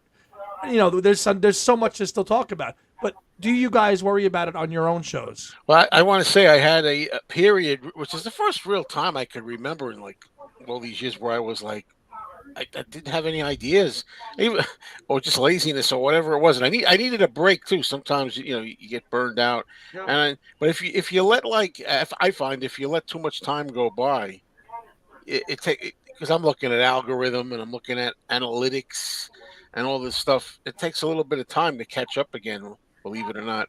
But I guess if you really think about it, when it comes to as Tom says, the 5 camps and other stuff, there's always stuff you can do, really, if you think about it. But I don't want to get to the point where, I mean, I always tease Larry Graves, who's a friend of mine. He's a great guy, but I always laugh. I say I don't want to get to the point where I'm like, okay, this video is which pile of these do you think is better of CDs? Right. This Well, pile or this pile? you want to have you want to have quality content, right? You don't want to have watered down content, but you want to be consistent. But to be consistent, you've got to have quality. So it's like you don't want to just keep throwing out shows. And listen, we've had some shows that have not gone great. We've had our clunkers. You know, the one, that wasn't a good topic, but you live and you learn, and you figure it out. But Kit, Tone, I'm curious, and Ken, I'm curious, and Ed, what do you think about this? Do you think there'll be a time where we run out of something to talk about? Tone. Go ahead, Tone. Well, so Tone, Kit, Ken, Ed. For me, I don't think I will, because relatively my channel is still quite new. I've only been doing this 2.5 years. So there's lots of things that I haven't done. There's lots of albums I haven't reviewed, and stuff like that. But I sometimes, I wonder about in which order I've got ideas for videos and which order I should do them in and stuff like that.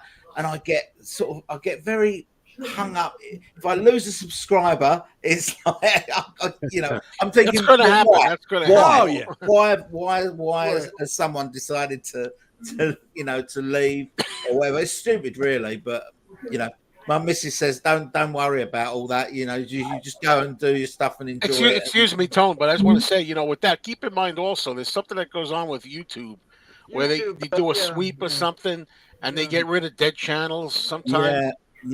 Have no activity or something. I heard. Yeah, maybe it's something like that. Wasn't aware of that, but Yeah.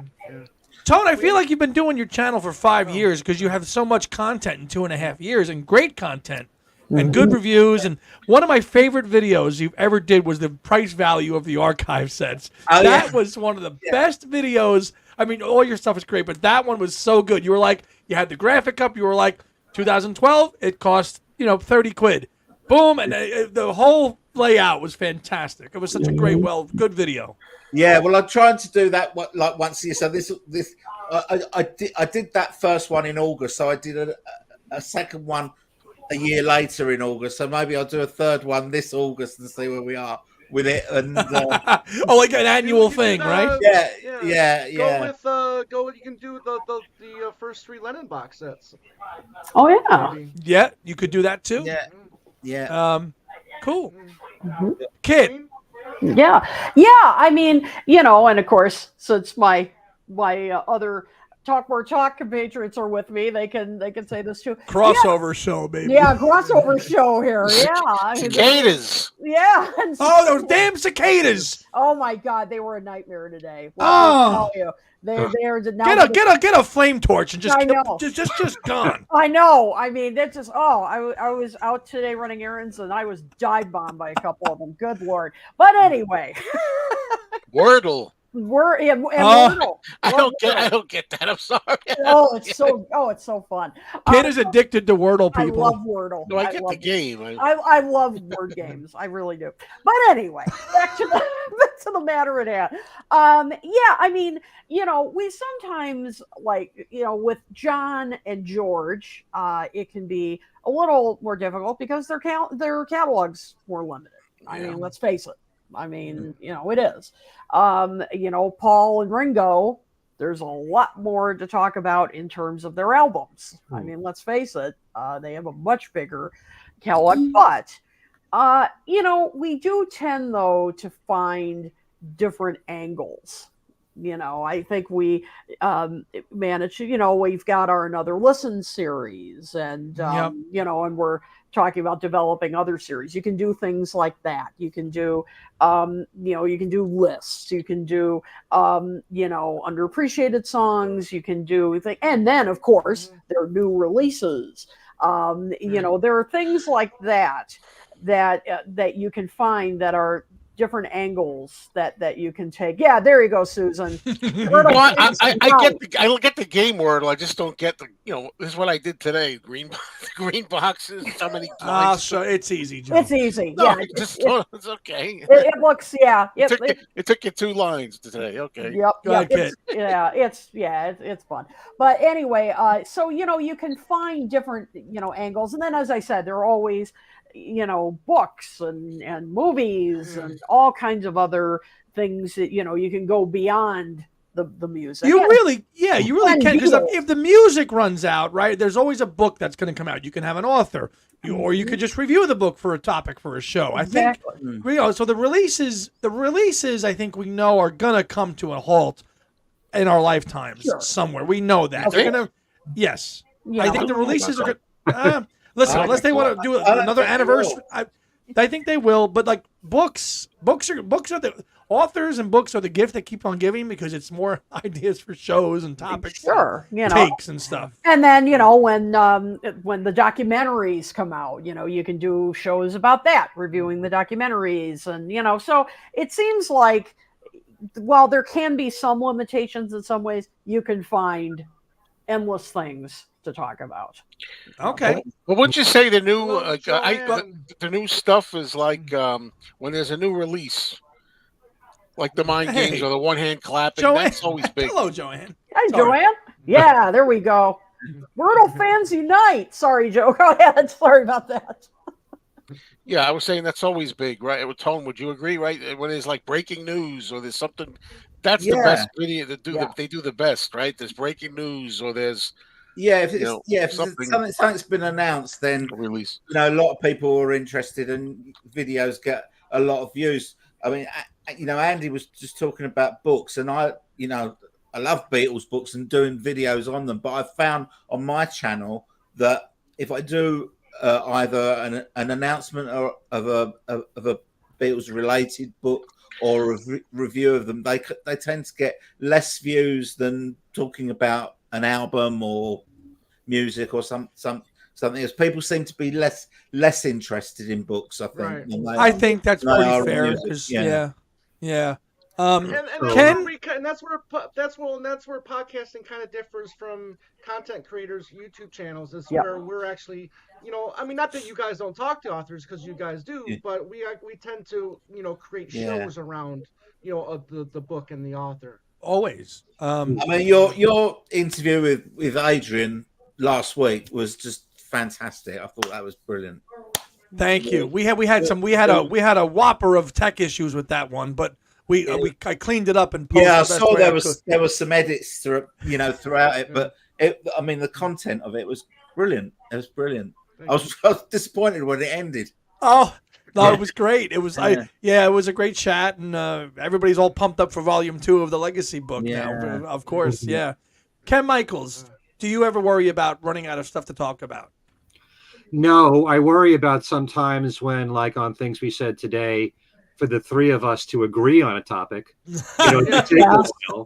Compromising, my friend. Compromising is a compromising. Yeah. Can be a thing to worry about. Yeah, I don't mind talking about the same subject over and over and over again. When you're dealing with the Beatles catalog and the solo catalog, like you could do 10 shows on Sgt. Pepper if you want to. You could do, 10 shows on Band on the Run. It all depends upon who you have in the show. If you have different people speaking about it, you get different opinions. This is all classic material.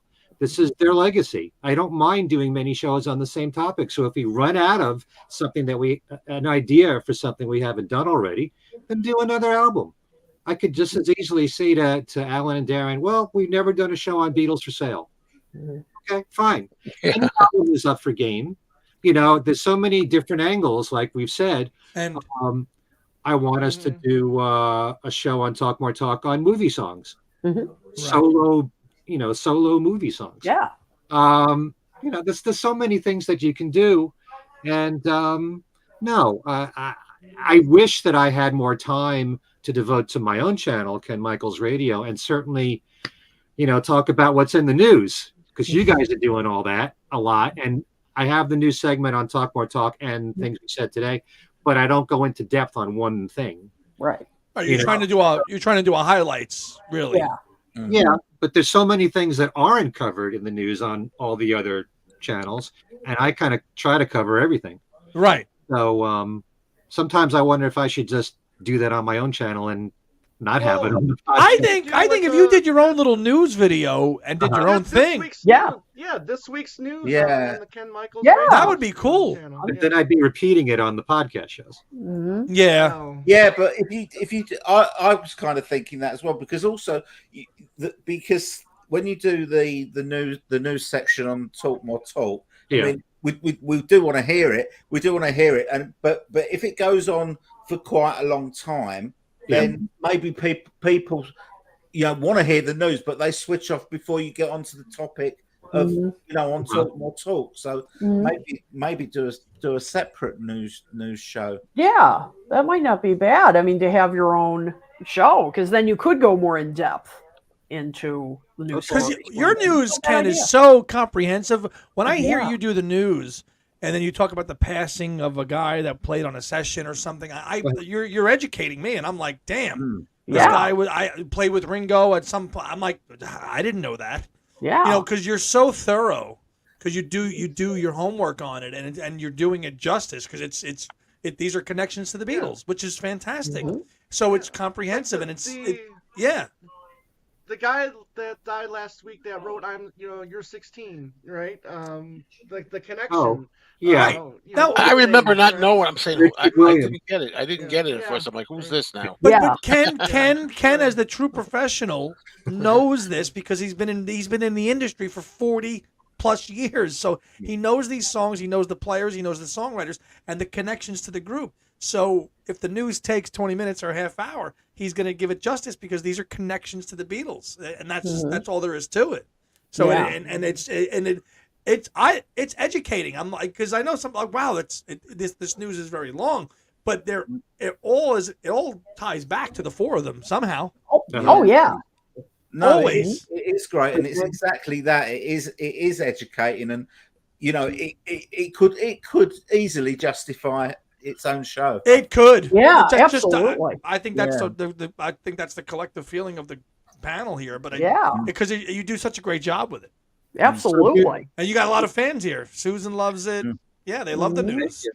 I had a few complaints on I think it was things we said today on the YouTube channel, that some of the stuff that I report is just so esoteric, like the guy who wrote You're 16, that kind of thing. But when people pass away that I think are also Beatle fans are a fan of, like an Eric Carmen or something like that. Sure. You might say, well, what does that have to do with the Beatles? Well, he was a big Beatle fan. He was in Ringo's All-Star Band. He was in Ringo's All-Star Band. Right. Game over. There's the connection. Yeah, that's enough. Yeah. Right. The guy that sang Hippie Hippie Shake and wrote it, he passed away. Paul loved the Hippie Hippie Shake. Right. The Beatles played Hippie Hippie Shake. Okay. And they covered it. Right. So these kind of things, there are some people who feel that's not really relevant in a Beatles show. Then, as Tom and I always say, switch off. You don't have to listen. Kind of this is related to are we running out of stuff to talk about, which I don't think any of us are, as people have said. But there have been some really cool new podcasts out there where we've talked about new angles to talk about. I just saw this past week, there's a podcast out there now just on Beatles buildings. Anybody see this? No. It's just on the buildings that the Beatles worked in, recorded in, that are historic. And it's called Beatles Buildings. Joe Wisby, our friend Books Beatles, he does a great podcast. He promoted it. I'm like, wow, a podcast just on the Beatles, on the buildings. Now we're taking it to another level. Hello, James Liverani, joining late. I believe he had Joe. Joe. James had a gig tonight, and now he's here. So thank you. Yeah, there's a podcast just on the buildings that the Beatles did work in, which is crazy. There's another one that started. I noticed it a few months, and I listened to it a couple times. It's called the Beatles Films Podcast. Yes, and this that's is by good. Ed Williamson and Matt Luker from the that's UK. That's a good one. That's a really good one. Yeah. Their most recent one. They're reviewing the anthology, and that's fantastic. You know, so.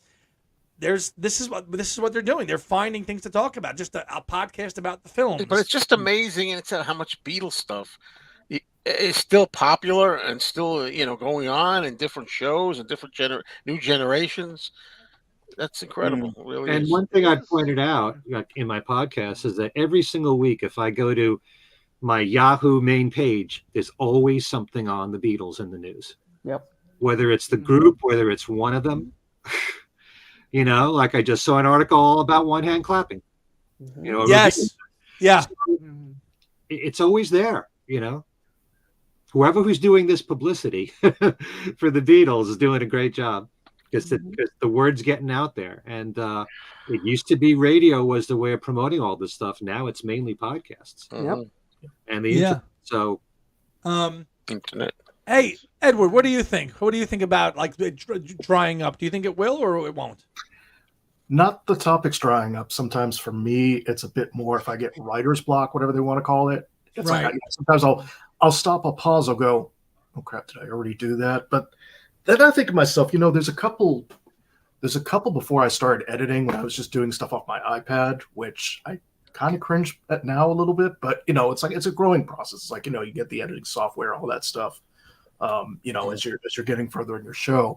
So for me, there's a couple I might want to kind of almost redo now that I have the better technology. Sure. So there's always something. It's just sometimes I will have that moment of freeze, like, okay, if I can't really think of anything, or if I need to take a break, and I don't want to just put something out that's just because that's some of the best advice I've ever gotten, from different folks. It's like I don't want to just put something out there and then okay. One of my favorites I think I'd like to redo, funny enough, is I did a show way back when on the Tom Snyder show, The Tomorrow Show. Right. But I thought, oh, that might get some traction. No, it didn't. But you know what? I keep thinking I'd love to go back and do that. Maybe start doing some clips and things. That's the one thing I haven't really explored. Incorporating clips into into the actual. Hey, why don't we steal that for Talk More Talk? Yeah, there you go. Tom Snyder interviews this. There you go. You got some DVD set somewhere. Yeah, and that's a great way to improve your show is to drop clips into it, which we do on occasion on Two Legs. One of the things that Tom and I do sometimes is when we've done it a little more recently is this year is we find a Paul interview, a good interview, like say pre-1989 when he was a little more frank, and we'll play it and react to it and drop it into the episode, or watch it and respond to it in real time, or we'll talk about it and cut to a clip, things like that. I think help kind of keep. Because listen, everybody is a Beatles fan. What's Ken Womack's always line? Everybody's a Beatles fan. Everybody has a story, something like that. Yeah. It's a Beatles world. Everybody has a story. It's true. But if you can bring content, into and educate people in a way that people enjoy it. Oh, okay, like here's the actual clip. Great. And then they've seen a clip they've never seen before, or maybe they forgot it, or maybe they saw it and they forgot. Things like that. So integrating stuff into your shows with clips is a great way to kind of keep things fresh. I've always felt that way. Sure. Yeah, I'd like to do that. And, just real quick with the 40th anniversary of Broad Street coming up. Hey, I've got October, baby. Stay tuned. Oh boy. I've got one more surprise that will come out eventually, but All right. Who here in 1984 saw Give My Regards to Broad Street in cinemas? I was too young. Go. Show of hands. Please. There's three of us. There's three. No Kid and no Tom. Kid, you didn't see it? No, not in the theater. Oh, shoot. And Tom, you didn't either? Okay. No, I mean, one of the big thrills about that was getting to see Rupert preceding it. Oh, yeah. I forgot about that. I don't remember it. I don't know. The We All Stand Together film? Yeah. And I usually have. I don't remember the film, but before it. But even Broad Street, it's funny because I usually remember everything really clear. I don't have a big memory of Broad Street, although I know where I saw it, and I remember it wasn't very well attended. Oh, Brad, I was sick the weekend it opened, and then it was gone the next week. Ouch. Yeah. Oh. Oh my God. Oh, that's sorry. So Ken saw it, Joe saw it, and Beatly Tone saw it. Tone, did you walk out of the cinema and go, "What the hell did I just watch?" Or Will walked out like this. Yikes. In case anyone saw us. Ed is slowly dying inside right now. I'm taking my box and I'm going. Yeah. Listen, we know it's a bad movie, but it's Paul, so it's awesome. I know, and he put so much into it. I mean, here in the UK, he promoted the life out of it here. I mean, he was on every show, every talk show. Wogan and all that, right? Yeah, Wogan. I can't remember. Parkinson, probably. He's on Parky, right? Yeah. I watched a lot of those. The Tube. The Tube. It was on the. Oh no. Was he on? It was on the Tube. Loads of things. That's the TV show. I love how he described it, and on a lot of shows he said it was a good night out. That's how. Well, Susan says, "I'm ashamed to admit I didn't see it, and I call myself a fan." Susan, are you saying you've never seen it? You've never seen it? Oh, you gotta see it. Here we go, James for the win. Where else are you gonna see Not Such a Bad Boy live? I love it. Win, baby. That's my favorite James, scene. Learn that song and play it in your next gig. And I love that band. What a killer band! Yes, I love that. I love that. Joe. Ken's better half loved it. And speaking of when we were talking earlier about trivia, Ken, I remember you had Mr. Broadstreet on, and one of your questions was name a song that had what was it? The word boy.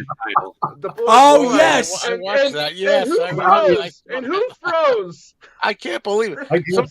Sometimes it happens, though, right? That's the show I was on, right? Yes, it was. I think you should hand over your Broad Street jacket and give it to me. Relinquish it for that. Dad, I won the contest. Give me the fucking jacket. Funny enough, all the songs you missed. I can't seem to find it right now. I'm sorry. I'm losing connection. I agree with Tom over there. What he says. You see that quote? I agree with that. No values and Not Such a Bad Boy where it's worth the price of admission. Absolutely. I mean, that's so you had Dave Edmonds in the band. Who else? Chris Spedding, obviously. Right. Ringo, Linda. Who was the girl doing the tom toms? She did stuff with the Who and Pete Townsend. You know who I mean? Oh, I'm picturing the face. I'm blanking. Come on, Broad Street man. You know everything. Oh, come on. I know her. It's not Joanne. It's something very, very close. She's okay. Too man. I'm gonna have to. Well, they're a good band. Those scenes in the ship with those scenes in the I guess in the rehearsal room garage there when Big Bob is looking for the bootlegs. Those are awesome. So listen, but performances great. The dream sequence, is rough. Yeah, I can't stand the dream sequence. And I don't like what's the other one? I don't like the silly love song. The silly love song. Yeah, that one's rough. Jody Lynn Scott, thank you. Yeah, I was going to say YouTube Who. I like that name because you know why? Because Jody Lynn Scott did a lot of work with the Who and Pete Townsend as a percussionist. Ton of work. Thank you, YouTube Who, because of course a Who fan would know. And I want an upgrade of Broad Street. I want a Blu-ray. Upgrade. Now, who would have that? Would it be owned by Disney now? I mean, it's Fox. Hell no. No, I don't think so. No. It's under 20th Century Fox. Disney owns 20th Century Fox. Okay, they own their back catalog. Now, it also depends on how. Oh, Disney owns that, Tom? Yeah, that's why I said Disney owns 20. Yeah. And then but it also depends on how much McCartney, MPL has of it too, because they might own the rights. Well, they would own the rights. He's got to own that film. He's going to hold it. Right. I'm going to call Stanley Clark. I don't think was in the movie. We know Tracy Ullman was in it. I think Louis Johnson was in that section that band. playing. playing the bass. Playing the bass. Yeah, of course. What you were thinking of. Yes, of course, and one of the best. And I versions do of like that. that, Basis early, lover. the medley in there. I like a lot in the movie. I like that. Yesterday. Well, which we all know. We all know why Ringo couldn't find his drumsticks, Yeah, right? I Because know. He didn't wanna play he on didn't them. want to play any Beatles songs, so they conveniently said brushes. He got over that with Act Naturally a couple years later. And Oh yeah. the ballroom dancing scene's pretty fun. Yeah, I like that. That's one of my favorite parts. Raise the sword. Yeah. Yeah, and he goes like yeah. Wave the sword. Wave the sword. I did right. wave the sword. Yeah, Wave the sword. Wave the sword. Yes. sword. I Yeah, like great. I like the busking outside Piccadilly Circus Station, or was it Leicester Square? I can't remember. Leicester Oh, yeah, Square. yeah. Leicester Yeah. Square. Yeah. Leicester Square. Yeah. Mm. Thank you, ma'am. Thank you, ma'am. Tap his hat. I got to Good. cut out. I did promise All my right, family yeah. I'd take them out to dinner. Yeah. So All right. All right. All right, Well, thank Ken. you. Okay. See you, Thank you, Ken. thank you so See you, much. Ken. Be in touch. Yeah. Tom and Andy, congratulations. Yeah. 250, Thank great you. milestone. Right. We're Thank proud you, of Ken. Appreciate Okay. it. Thank you. Learn from the Appreciate best. it. Thanks, man. Have a good Okay. night. So long. Cheers, Ken. Bye. Yeah, that's funny. Oh, 40 years of Broad Street. I can't wait. Listen, if I can't wait, I can't imagine. Ed's got to be like tickled like pink here. We're waiting Jumping for up a bit. everything. I just can't believe how much he loves the movie. I'm glad. Everybody's got to love That's what something. everybody. We talk to our point. Everybody has a passion that they want to talk about, and Ed Yeah. loves Broad Street. Come on. I have there's a Japanese little card I found of a student discount voucher that someone translated on what it likes the little Broad Street Regulars group I run on Facebook. So basically somebody translated it.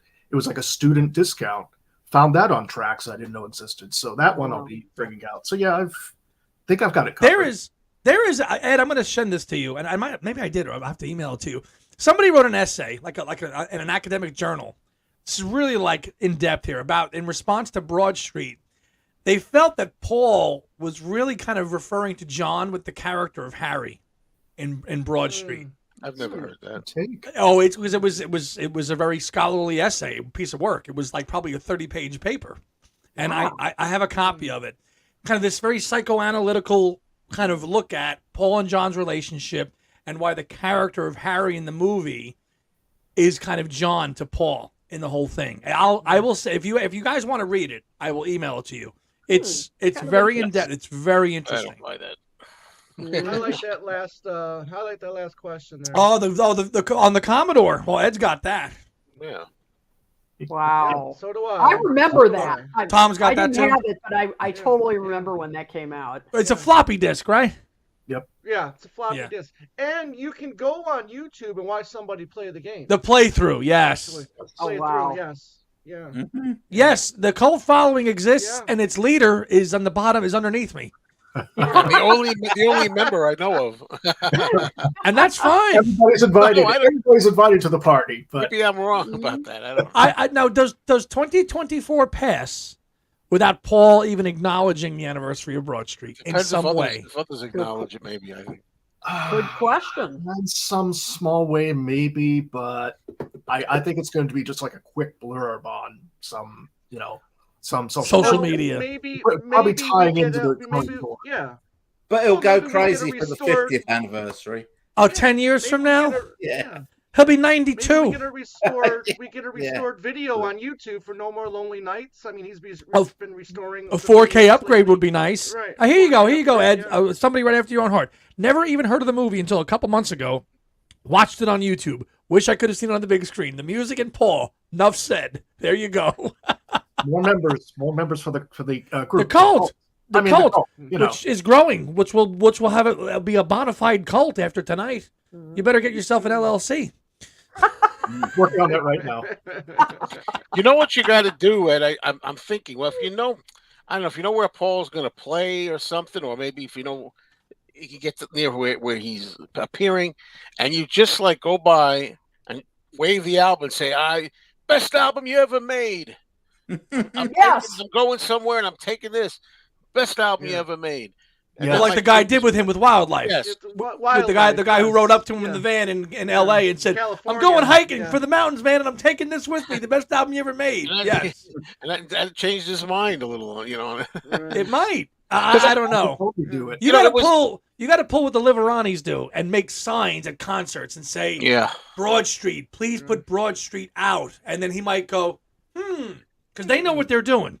Yes. Oh, we got somebody who joined us late. He's in backstage. Did not think he was going to make it, but let's add him. I know who it is. No, I don't think you do. It's not Dr. Womack. It's I not. thought it was Womack. No, it's when not. You said backstage. I'm like, I don't think that's Ken. No, it's not Ken. But it is one of our great friends and great guys who comes up with occasional topics for our shows, and we're like, damn, he's good with these topics.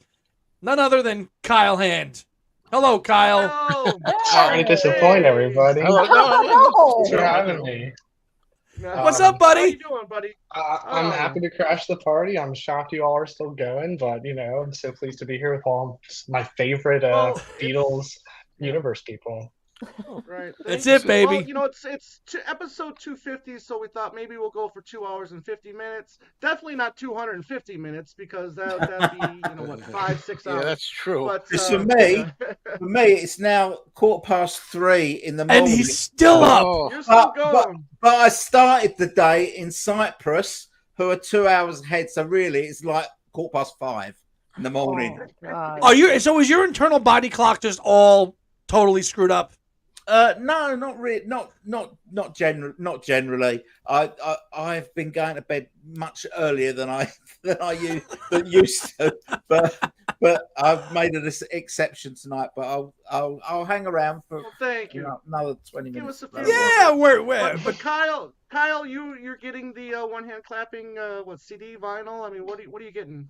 I got the deluxe vinyl. I'm so excited. This has probably been like the biggest one I've been looking forward to in like most of the recent releases. Yeah. Really? Oh yeah.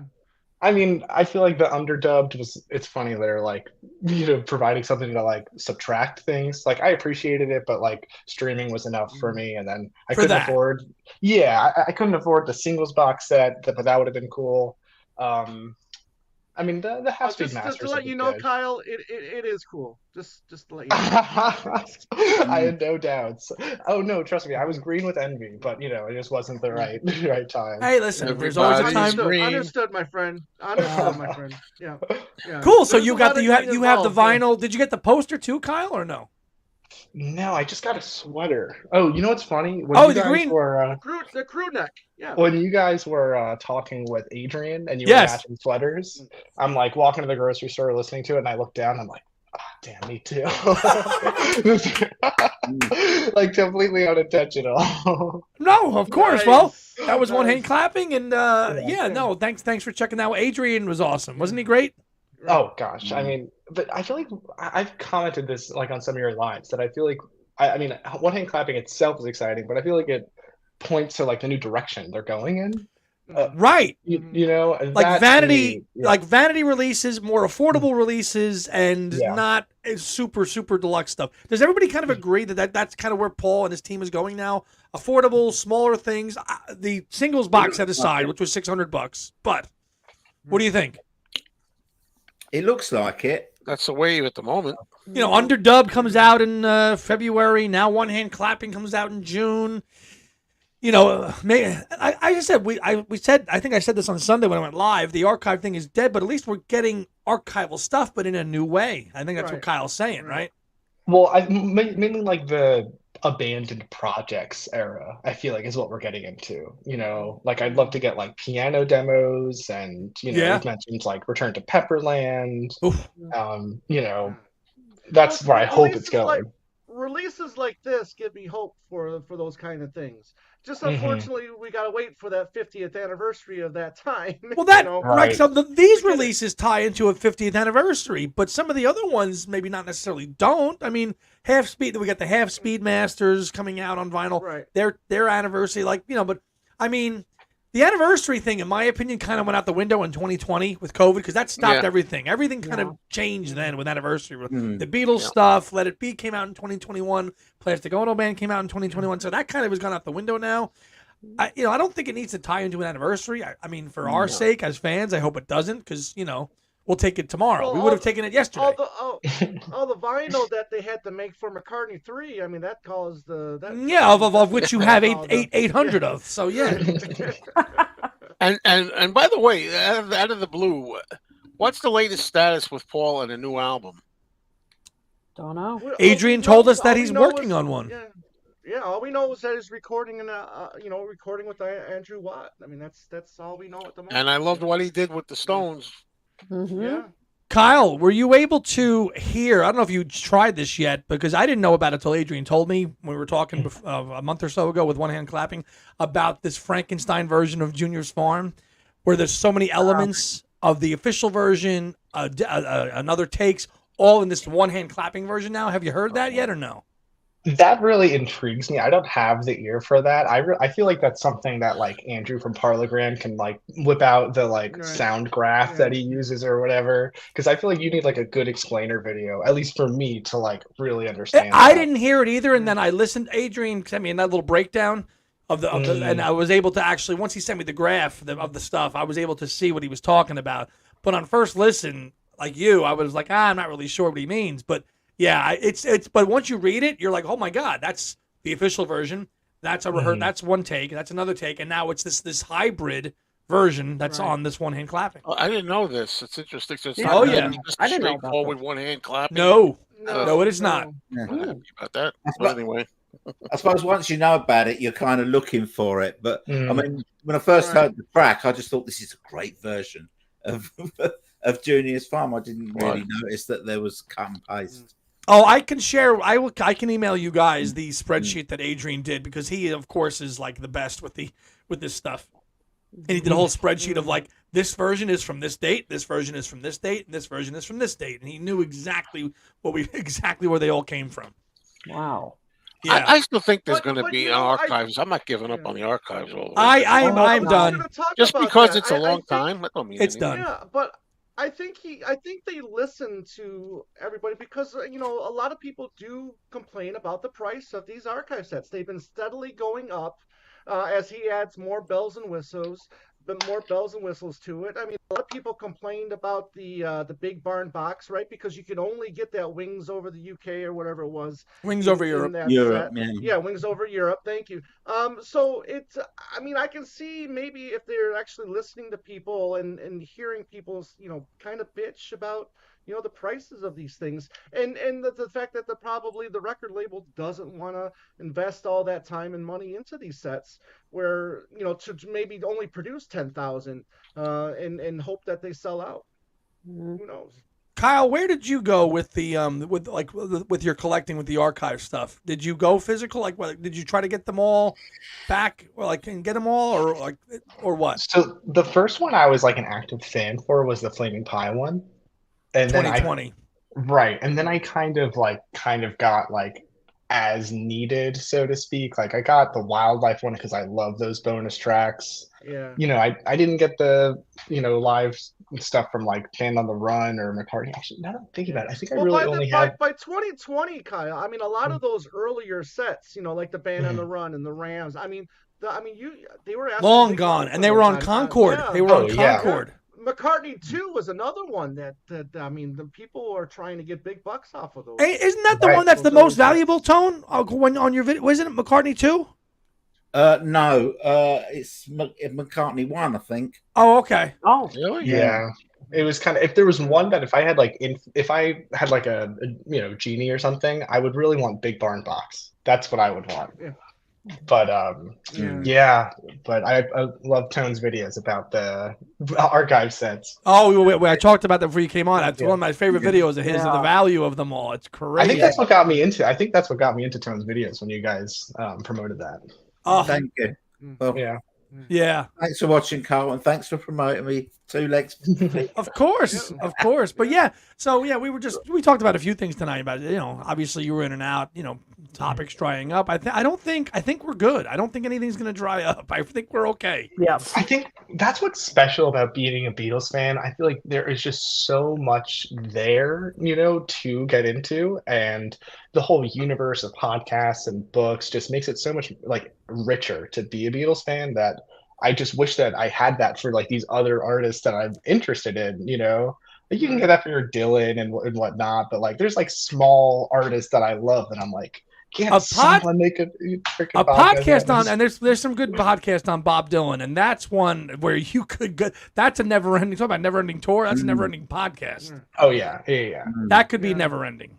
Never ending. But I just wish every artist had, devoted bands to make a podcast about them to like make the experience so much like, deeper. As Tom always says, there's enough between the Beatles and then their solo careers. There's enough. There's enough you can tackle. There really is. 60 years plus and 5 careers.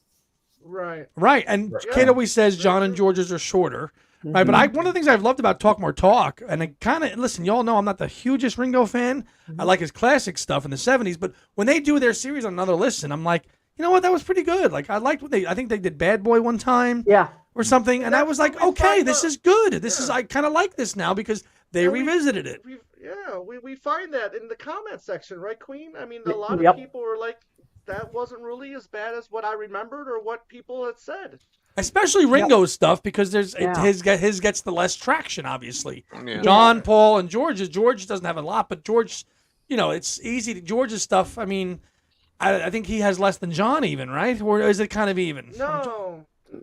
No, George has got more than John, but not by much though. George has more, but he does. Another listen is, I think, my favorite segment that we do because. Me too. Because like I remember when we did Gone Troppo. I remember when we did Gone Troppo because I remembered that album being absolutely awful. Yeah. And and so when I was sort of dreading doing that episode because I just thought, Gone Troppo. Yeah. I like that. I do like that song. But Trit, I'm with you. Then I remember thinking when we did that one, it's not so bad as I remember, but now I think it's bad again. No, well, it's the show. But I mean, I don't, it's still not my favorite by any means. But listening to it, I'm like, that's actually, it's not as bad as I remembered. I mean, listening to it so many years later, I'm like, there were actually some, we should do an extra texture with, I keep forgetting his name, Owen. Oh yeah, Owen That's Lang, his favorite Harrison album. Oh, I'll have a field day with him on that one. Yeah. You did. Wait, no, you did extra texture once, and that's when my mic wasn't working. That's when you missed it. You missed that one. That's right. That's right. And lucky for you, George. Yeah. And I want to add, as the resident fan in the chat here, those Another Listens have great, funny enough, re-listen value because it's like I'll get into like a Beatles album and I'll want to hear about it, and I'll just like Google like Talk More Talk, Another Listen, extra texture, and even if it's from like 4 years ago, it doesn't really matter. Oh, well, thank you. Yeah. Have you done extra texture on it as Another Listen? Yes. We just remember we did. Did you do it with Owen Ling? No. Well, then let's do it up because I missed it, and Owen wasn't here. So because Joe's mic wasn't working, and so he couldn't be on the show. I wanted to tear into that so bad, that album, and my mic was. I will say, after Owen had his little controversial comment about it being the best album ever, I did re-listen to it, and I like it. I like it better than Dark Horse, but it's not better than 33 and a Third. Oh, 33 and a Third's good. No way. But I did get a new appreciation for extra texture with your episode and Owen's controversial take on it. I did. Okay, I like it better than Dark Horse, but I mean, 33 and a Third, Cracker Box Palace. That's it. I mean, after all things, come on, that's it. That's it. But are you serious? It's what you like on 33 and a Third? No. I'm saying that's my favorite song. Oh, I'm sorry. No, I love the whole thing. I love the whole thing. I misunderstood you. Okay, you're Joe was ready to fight. No, bring it on, baby.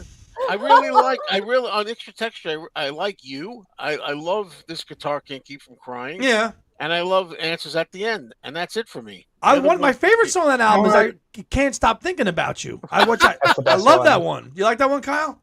I love it. That's a great tune. Oh, Can't Stop Thinking About You. Best song. Don't do that again. On the album. Is what, Tom? Is what? Say that over and over and over. What is? I can't stop thinking about you. Oh, you like that one too? Thinking about you. Oh, it's my favorite song on the album. I think I listened to that recently, and Kid said something about that's like really showed the direction he was going to go in like the more soulful, parts of his next albums. And he really did. He really did. Yeah. Yeah. But Gontrapa. So Joe, you said you didn't like Gontrapa, you liked it. Now you didn't like it again. I didn't think when we did the show, I didn't like it. Then we did the show, and I listened to it again.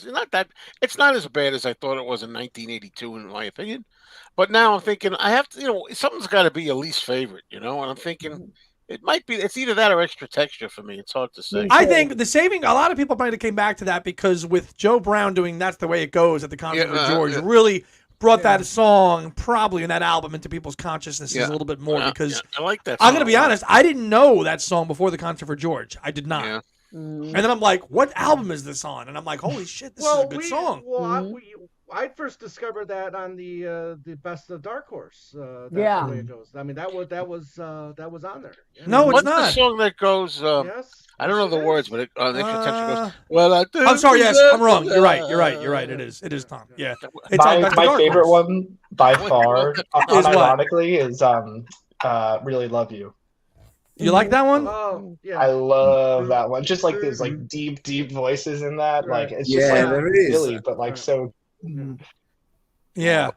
There's always little things with George's, discography. I said Best of Dark Horse, you get 3 new songs on it, which is like so cool. Yeah. Yeah. And they were 3 great songs as well. Hell yeah. They're good songs. Poor Little Girl, Cockamamie Business, and Cheer Down. I think I would still because this song's not on the Best of Dark Horse, so I was taking poor little girl off and put this song. I don't like this song. I like Poor Little Girl though.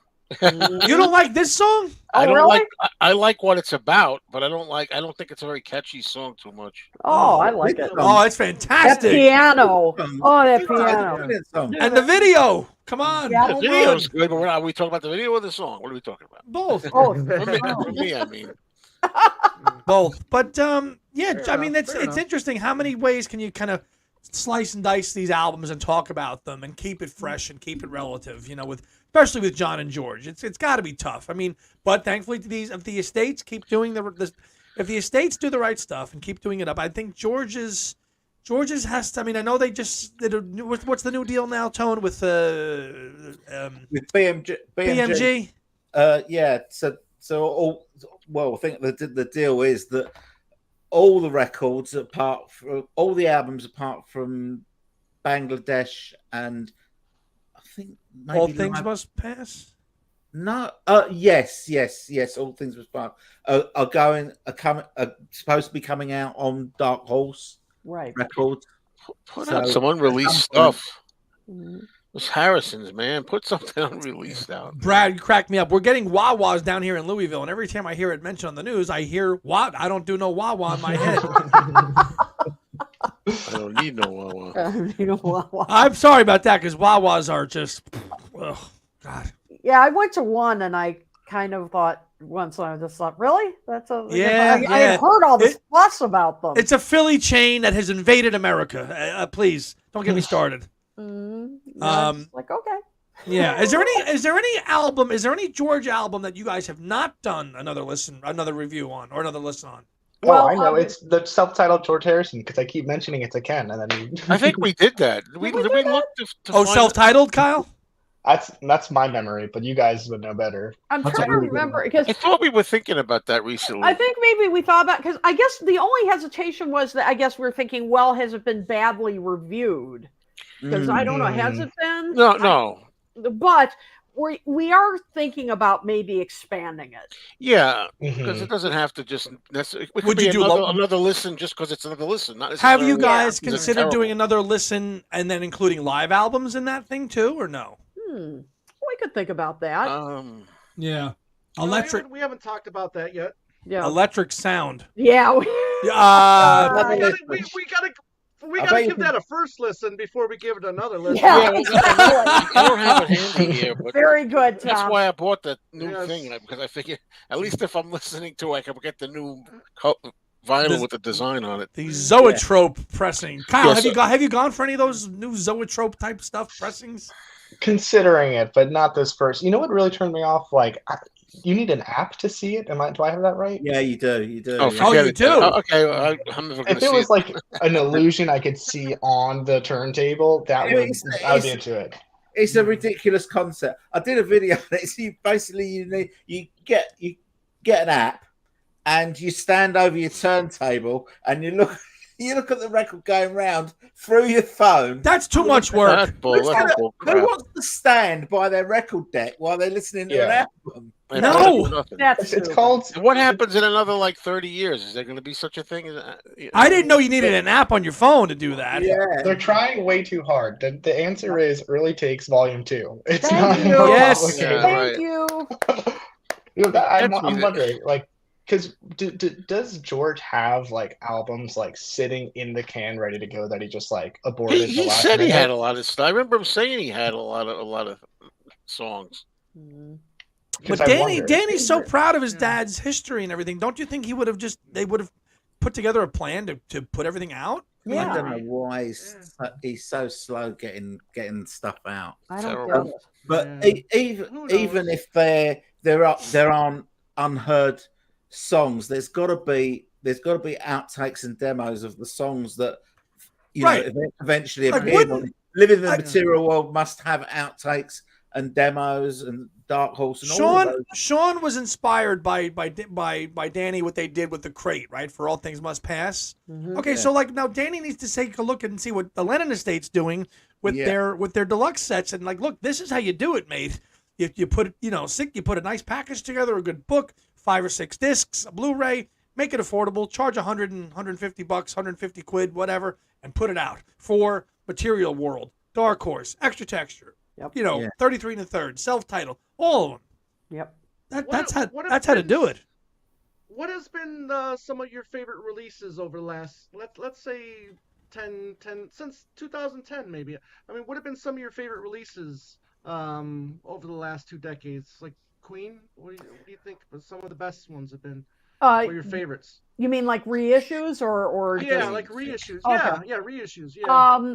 The Imagine one I thought was that 2018 was gorgeous. Yeah. I thought that was really well done. And also the Plastic Ono Band. I thought that was really well done. I mean, I thought the Lennon Estate, talking about that, that Danny, could learn some lessons. Absolutely. I mean, I thought those two were really well done, beautifully packaged, not too expensive, but first class. I thought the mixes, were really interesting. I'd say those two were among my top favorite releases.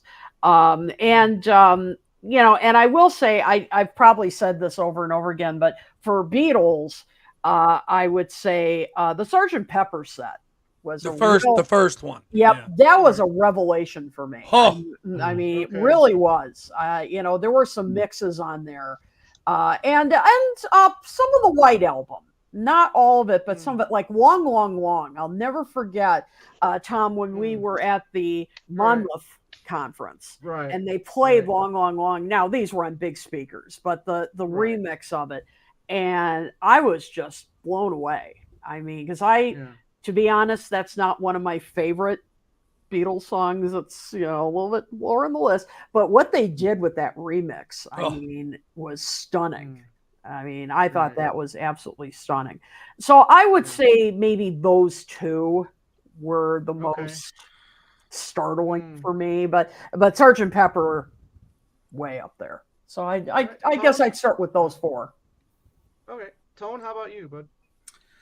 Well, I've not been disappointed with any of the Beatles Super Deluxe sets. I think probably Revolver is probably the best, as far as definitely as far as the remix goes. But the White Album and Pepper were brilliant for outtakes and stuff. Yeah. I loved the All Things Must Pass package, the 8 LP, the 8 LP. Because we'd never had that many George demos and outtakes. Everything. We've never had that, so that was fantastic. But just the Lennon boxes have just been. I think they're just the benchmark by which box sets should be measured. done. I think, yeah. Affordability, Yeah. and Bang the for your right way buck. from like, Yeah. the evolution of the song, then the rough mixes, everything in stages in an affordable package, done. First class. Yeah, I think when they did Imagine, they hadn't quite worked out the format properly. By the time they got to Plastic Ono Band, it was a disc for the element mixes, a disc for the raw mixes, a disc for the documentaries. It was brilliant. It was brilliant. So Joe's upset me a little bit with his review of Mind Games, but I'll wait and reserve my own judgment when. All right. So Joe, what's recent in the last since 2010? Well, what have been some of your couple of favorites? Well, the Lennon stuff, like everybody's saying, was so well done. And I like that. Tom and I love it. Uniformity, same size. Yes, boxes, same size. That's key. A great job and good value for the money, right? But now, I got this for free. Who am I to talk about? I'm trying to be objective. I got this one for free, although I'm paying for the cube. When we say we got crates and cubes, baby. Yeah. Okay. When we say you're copying a Lennon estate, I feel like the Harrisons. When Sean is getting influenced by the Harrisons, I almost feel like saying, "Don't get influenced by the Harrisons. You're doing fine on your own." Because so far, this is my least favorite. I haven't played the whole thing yet, but I played the main album and the outtakes, and I'm like, eh. And I can't find the hidden tracks. I'm hoping I find the hidden track. I had to play them on a CD. Well, there's on Blu-ray, but I don't know. I feel a step down with this one for me so far. I don't know. Is it because of the mix, or is it? I think it's fair to say that Mind Games is not of the level of Imagine and Plastic Ono Band as an album. Is that the reason, or no? Is it? It's not the quality. It's not like the quality of the album. I mean, it's my fourth favorite genre. I put it number 4 for me, but that's not why. It's just the presentation. I wasn't wild so far about things in the mix. You know that of the main album. Although I was telling everybody, as I hear it more and more, I'm getting to enjoy it better. But at first, I was shocked. Anyway, and I heard the outtakes disc, and it wasn't that great. And it seems like. It just seems. I don't know. When I look at it, it doesn't look like there's as much there as there was on Imagine, or even Plastic Ono. I don't know why. If you had to pick, say, your top 3 releases of the last 15 years between all the camps. Well, I should say that I personally, not everybody does, like the All Things Must Pass remix. I like that a lot. Not the actual remix of the album. I'm okay with the original as well. Of All Things Must Pass, but I like the remix, so that's one. I'm trying to think of with Paul, like some of the archives. I liked Flaming Pie. That was good. I guess that's it, and the Lennon stuff. All right. Flowers. I gotta say, I say that Beatles 1+, the video. Oh yeah. I forget about that. That was a great release. That was a kick-ass. The problem with that is to me it's too anticlimactic. But it's still good, but it should have happened years ago on DVD. Right. True. Right. Years before. Yeah. Kyle, your favorite releases over the last 15 years. So I would say the George, Klaus, and Ringo stuff was just so revelatory to me. I like that. I probably listened to like the most hours wise. But I would say overall favorite has to be the expanded Retro Speedway. Winner, baby. I mean, overall, what about even like what about the Beatles stuff? Any of the Beatles like? Well, I would say honestly, like I think what really the moment where I realized that like Beatles discovery is such a beautiful like satisfaction of like my love of music and my love of history is when I got into the Easter demos. But that was when I was like just like Spotify, and gosh, I've gotten so much snobbier since then. It's like my own not for the best, but like but that's like just listening to those and like Rocky Raccoon and the Revolution, just like all the just hearing those and like totally just like Ken always says that like people nowadays just like to hear things like stripped down, and like so that I got so much enjoyment out of that. That's like when I was really getting into solo stuff too. So that has like a place in my heart. But because you connected with it then, like 2018 White Album box, all that stuff. You were like, okay, I got to take a deeper dive with this stuff and really start collecting it. Right. That's one. I think the first thing I did is just found a list of like Paul McCartney albums ranked, and just like started going from 1 to whatever. Awesome. Yeah. Ed, your favorite releases over the last 10, 15 years? 4 of them I can think of off the top of my head. Imagine I liked a lot the deluxe version. I like the Give Me Some Truth box set. I like having everything in the deluxe. I think was well done. Having sort of everything, maybe not everything, but a lot of stuff in one particular set. Joe, as you mentioned, Flaming Pie, I love it. I have a sealed copy up there, and I have an opened copy up there. So up as I'm pointing at my bookcase there. Flowers in the Dirt. I was actually just revisiting that and pulling that out, and I have a sealed copy and I have an open copy. So going through and kind of all the the details, and that's stuff I would love to see for a Broad Street set. But hey, even if we get something for Broad Street, I'm cool with that. If we get that for even Press to Play, Broad Street off the ground, all that. But those are kind of my high hopes. My top 4. Yeah. I mean, obviously there's the Beatles stuff too, but those are like off the top of my head right now. At least some of the top 4 that I've gotten some enjoyment out of. Awesome. I would say for me, White Album in 2018 was awesome. And Pepper, as Kit said, I totally agree with what Kit said. Mm-hmm. That was the first time we were like, holy crap, this is new technology, new stuff. And we're like, oh my God, the drums, you were like, oh my God, I'm hearing this stuff for the first time. It was the first archival set released for the Beatles. And it was like, we're going to go with Pepper. That to me was like, holy crap. Totally agree with you, Kit, on that. Pepper, on top of my head, Pepper, White Album, the Big Barn Box with Wildlife and Red Rose Speedway, and the Live Over Europe, fantastic. Flaming Pie, the Crate, Egypt Station. I mean, take your pick. It's been a very fruitful period. I know, of all of this material over the last all of it. So those are the quick ones for me. Partner. Well, listen, I'm a huge singles fan. So, the Beatles did a singles box. Obviously Paul did a singles box. I would love, and I loved it. I would love to see George and John do a singles box, but we're not doing that kind of show right now. But there's something in all of those Beatles box sets that I've loved, and something of worth. Whether or not we like the remixes, but those outtakes or demos or whatever, those have all been the cookies. Right, the cherry on the top, or whatever you want to say. Hey, no, Mazzy, no, not the suitcase. No suitcase. Although, hey, listen, I still love the music that's in the suitcase, and I don't regret buying the suitcase, not one bit. But that crate, and seeing, teasing Kit with the gnomes, from time to time. Wait. Teasing Queen with the nose from time to time. Has been a lot of fun. Yeah, there you go. Oh, thanks, Andy. There you go. Thank you so much. Yeah, but again, I mean, all the archive stuff that have come out, not all of them have been gold standard. I mean, you look at Wings, at Speed of Sound. I mean, those bonus tracks were garbage.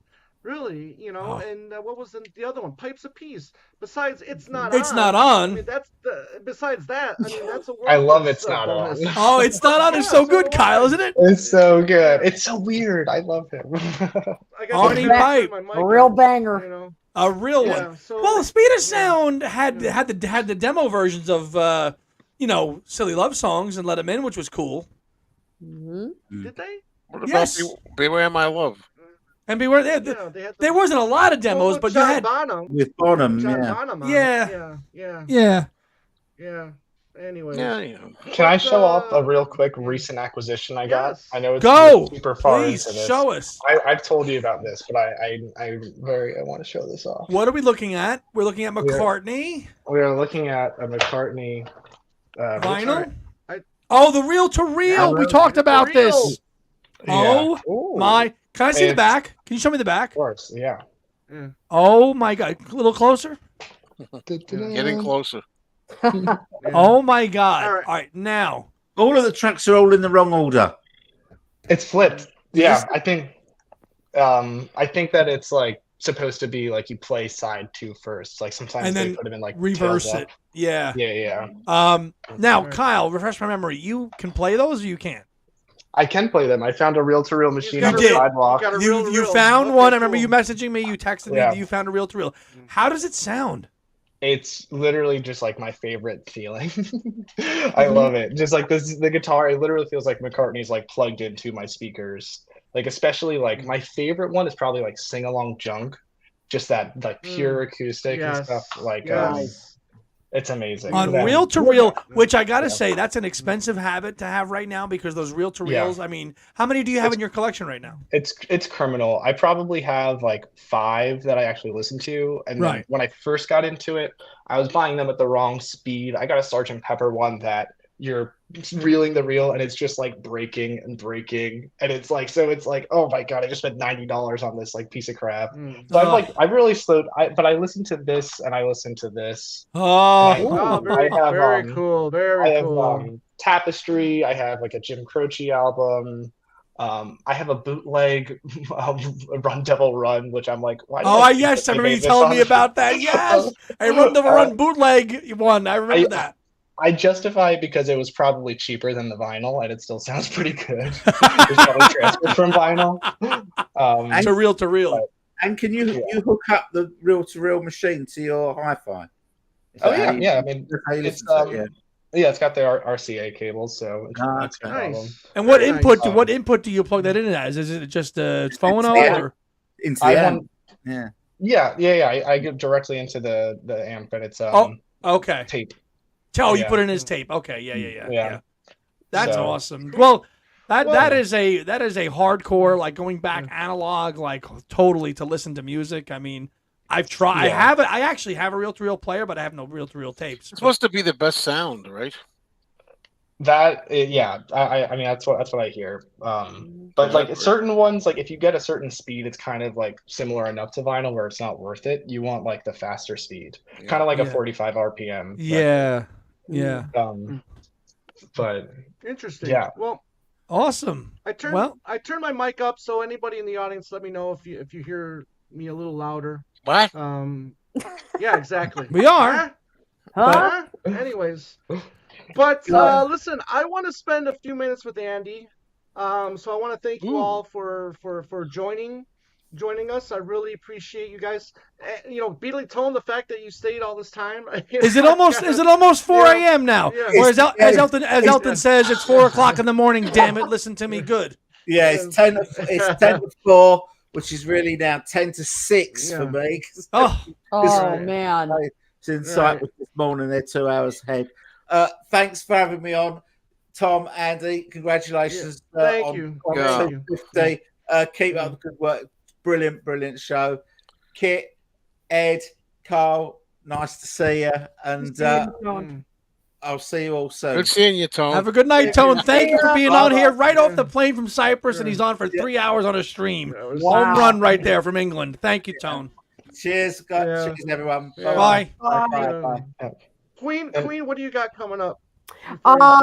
Got more episodes of Toppermost the Poppermost. We're working on our June episodes right now, or excuse me, July episodes right now. So those will be coming out, of course, next month, and we are starting to crank out our June episodes, June 1964. So go to toppermostthepoppermost.net and you will find all our episodes there. And of course, Talk More Talk. Excellent. It's coming back. Yes, Talk More Talk. Next Monday. week? No, Monday. You'll have a new show Monday. Yeah. And I hope I have the album by then. Yes, we hope we will have One Hand Clapping, our review of One Hand Clapping. So we will see you then. So Tom and Andy, I mean, thank you so much for inviting me. I will always be incredibly honored to be your first guest, and so I'm doing a one hand clap for in the spirit of one hand clapping coming out. For your 250th show, and thank you, Kyle and Joe and Ed. Great to see you guys as always, and I will see you all soon. And I bid you good night. Love you, We Queen. love Thank Queen. you. Love you We guys. love you. Get- Yeah. Talk to you soon. care. Be well. Bye. Thank you for Yeah. coming on. Yeah. Thank you. Pleasure. Bye-bye. Yeah. Bye. Yeah. Yeah. Joe, what are you doing, buddy? Well, I just did before this a live show that's now a video. You can watch it. I think you gotta go and access the live playlist or so to find it. It Whatever. takes a while. Yeah.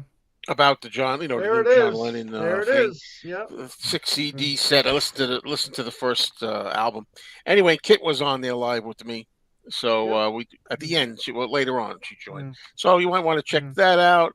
And I would like to say, I don't know if I could do this, but do you think I just wanted to ask you guys something unrelated in private? Is there a way that I could just for a second stay on with you, and then I'll disappear after? Well, put them in the. You can put them in the. All right, Yeah. all right. Yeah. I can just text you. You can put 'em- Yeah, you could do that yeah, too. you can text. Yeah. Messages. All right. But anyway, I want to get a chance because I didn't really formally say this yet. So congratulations on the 250th show, and Thank also hitting over 2,000 subs. You got to that Yeah. point Thank you were trying to get to. So Finally. Yeah. congratulations for that. Appreciate And that, my friend. Thank I you, Joe. appreciate you letting me on here, and I say goodbye to you guys, and also Kyle and Ed. So talk soon. Thank you, Talk Joe. soon, Talk buddy. to you soon, See man. ya. Thanks. Yep. Thank you very much. Ed, talk All to right. us. Well, just real quick, I did my latest video, of course, on this zone handling without gloves. Kyle, Actually, did you see that, Kyle, before? I did see that. How crazy is that? I don't have to go putting on the gloves again and everything. No. My next video, I'm hoping to do. There's a Lennon graphic novel I picked up from Spinnacle Records, one of my favorite spots. I'm calling Mr. Broadstreet. Thank you guys for inspiring me, Tom. It's been an honor to obviously listen to you from pretty much the early days. Maybe I'll get a special early days badge or something. I don't know. But all kidding aside, thank you, Tom. Andy, thank you. Thank you both. Kyle, so nice to meet you as well and connect. And just you guys, congratulations on 250. And you know what? Let's keep going. Obviously, can't wait for 500. And oh yeah, about it. And 40th anniversary of Broad Street coming up. You guys in October, and he'll be on that show, folks. Yes, he will. Much love. Thank you, Ed. Thank you. Thank you. I appreciate you being Thank here. you, my man. friend. Have a good night. Thank you. Yeah. Kyle, are you coming to Chicago? No, come on. I'm saving up for a wedding. I can't. Oh, but I'll be there one day. All right. But guys, thank you. I mean, listen, you guys, like, I have so much gratitude because you guys don't want any money. You don't want anything out of this. You just do it out of your love for McCartney, and the love is contagious. I feel like McCartney's like the soundtrack to my life, but then Two Legs is like the soundtrack to the soundtrack of my life. You know what I mean?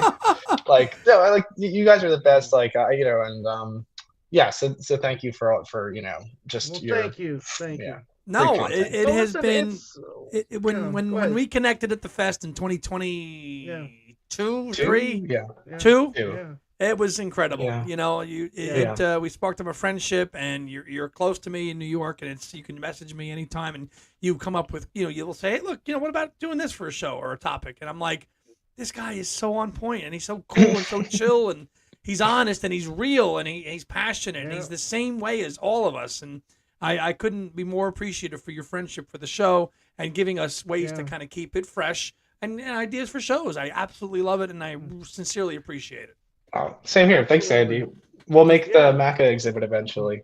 Right. Yeah, let's coordinate our schedules for the summer, and we'll go there. And it's going through August, right, or something? Yeah, it'll be there for a while. All right, so yeah, we'll talk, and we'll pick a date to go over there, in Brooklyn and Stomping Grounds, and we'll check it out. Cool, man.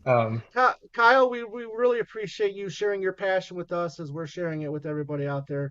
Your comments and your emails have really meant the world to us, and keep them coming if you can, and we appreciate you and we love you, and glad of course give my best to Phoebe. I will. And lastly, can you believe I kept my cool in front of Beatles Tone? I can't believe it. All right, y'all. You were good. You were good. You were fine. Yes, you were fantastic. Good. You were good. No offense, but he's the real superstar. He's the yeah. Oh well, no, that's fine. We know. Whatever. No, but for real, you guys are the best. Can't wait for 251. Thank you. Yeah, that'll be the one hand clapping review, and I hope you You're gonna get it. Did you order it from Paul's store or Amazon or? I did not at Paul's store. No, We'll no see. shipping yet though, right? No shipping. Damn. No. Yeah. I'm expecting to do digital first. I'm gonna bite the bullet. I gotta hear this thing. Oh, you gotta hear it. You gotta hear it first. Yeah, but Yeah. we're gonna that'll be 251 for us. So let me know what you think about it when you listen to it. Tell me your Yeah, favorite absolutely. tracks and let me know what you think is the best on that, please. It's probably gonna be tomorrow, but we'll see if Probably. this one All tomorrow, right. not Thursday. But yeah. Right. Okay. But yeah. All right. See you guys. Thanks Bye, again. Kyle. Thank you so See you. much, man. Bye. Bye. Thank you. Well, that was wonderful. Glad Kyle was able to join us, and glad everybody was able to join us that joined us. And Wow. this journey that we've been on, Andy, started with my cousin, and then bringing you on. Yeah, wow.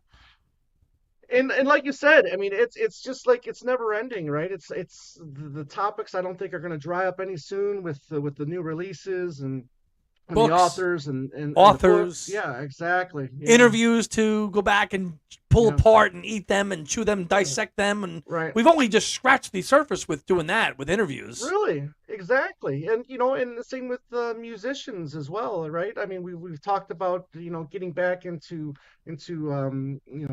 getting more musicians that have worked with Paul on the show and doing more of that. So, We haven't yeah. interviewed anybody from the '80s band, the Flowers band, are off the ground yet. Not yet. We're gonna get to that. And we will definitely get gonna them. to that. Chris Whitten, if you're watching, email us. We would love to have you on. I know you've commented on a Yeah. couple of our videos. Chris, we'd love to have you on and talk to you about playing with Paul for 4 years, if you're willing. Yeah, absolutely. And that's the thing a lot of people don't realize is how long Chris was playing with Paul before that tour. Yes. He'd been there, For at least mid to late 80s. 87, Yeah. 86, Yeah. 87 coming in. Yeah. But Yes. this is So, our first I mean, 3-hour show. We did a 3-hour live show. The 3-hour show. Tour, whatever, yeah. I mean, I wasn't expecting it to go, 3 hours, but it did.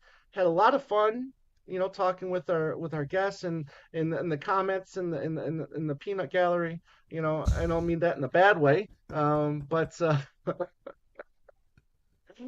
But anyways, Andy, thank you so much for everything you do. This has been a fun. What is it? 5 years now since almost 5 years. Almost 5. It'll be 5 years in October. Yeah, in October. And let's see Crazy. here. It was Episodes October 1, episode 67, October 67 1st of 2000. 2019. Wait, it was October 1st? Yeah, October. Well, that's when the first show dropped with you. And we called it So, "Sing the but- Changes," and it was audio Yes, only. We did a yes. YouTube video, but it was just the audio. Right. Remember that? It was just the audio, and then after that, we were like, let's do video, and I couldn't have been happier when you said that because I've been wanting to do that anyway. So Here we are, man. Almost 5 years later, and Yeah. I wouldn't change a thing. And we just keep getting Yeah. better and better every month. I think so. I mean, obviously, we'll the audio stuff will work itself out. Yeah. Well, and listen, Yeah. sometimes it's good. Yeah. Listen, what I've noticed is that when we have people on, if they're overseas, that's when sometimes there's audio issues, right? Or Right. you're low, or my voice sounds Right. like it's auto-tuned or something. Like sometimes when there's Right. a third party from far away, there's the connection. Like tonight was fine. Right. No, I thought it was Well, good. like somebody said you And- were low. I didn't think you were low. Right. Well, that's the thing is when we're talking, we don't recognize that the volumes because we can hear each other just fine. Right. But it's like then when we post a show, that's when people notice the Yeah. volumes. And listen, we're we try our best, but I listen. So you're 67, so I mean I've been around for what 200 and some odd episodes. So I wouldn't it's we just get we get better with everyone I we think do. so. And thanks, Susan. Nice comment right there. Thank you guys. You're the best. Thank you, Tom and Andy, for all your hard work you put into the show every week. I know, so and much. it's like Congratulations Tone is great, and Tone started after us, but he Yeah. Tone's a great guy. He's knowledgeable. He's from the UK, and we've had a slow crawl to get to where we're at. We're happy. We're at our 2,000 subs. We'll get there. We're just going to keep doing. We're going to keep doing what we do. Right. We're going to keep doing our show, and hopefully people stick around and continue this journey with us and talking all things Paul. So we got, like you said, 251 is going to be our review of One Hand Clapping, and we're going to go from there. We're definitely going to look into more interviews with Paul, more in-depth, especially those 80s interviews, right? I mean, the best. Those are, yeah. We want to get Mr. Dylan great. Seavey back on for a drumming episode, Yes. which was kind of what Kyle suggested. We tried, so we're doing a drumming episode. Yeah, absolutely. So many different ideas in the pipeline that we can't wait to present to you guys. And thank you again from the bottom of our hearts for joining us. And here's to another 250. I hope you Here's to 250 more. We'll see you at 500, gang, in a couple of years' time. Yeah. We'll be here. Have a great day and a beautiful night, everyone. Love you guys. Thank you.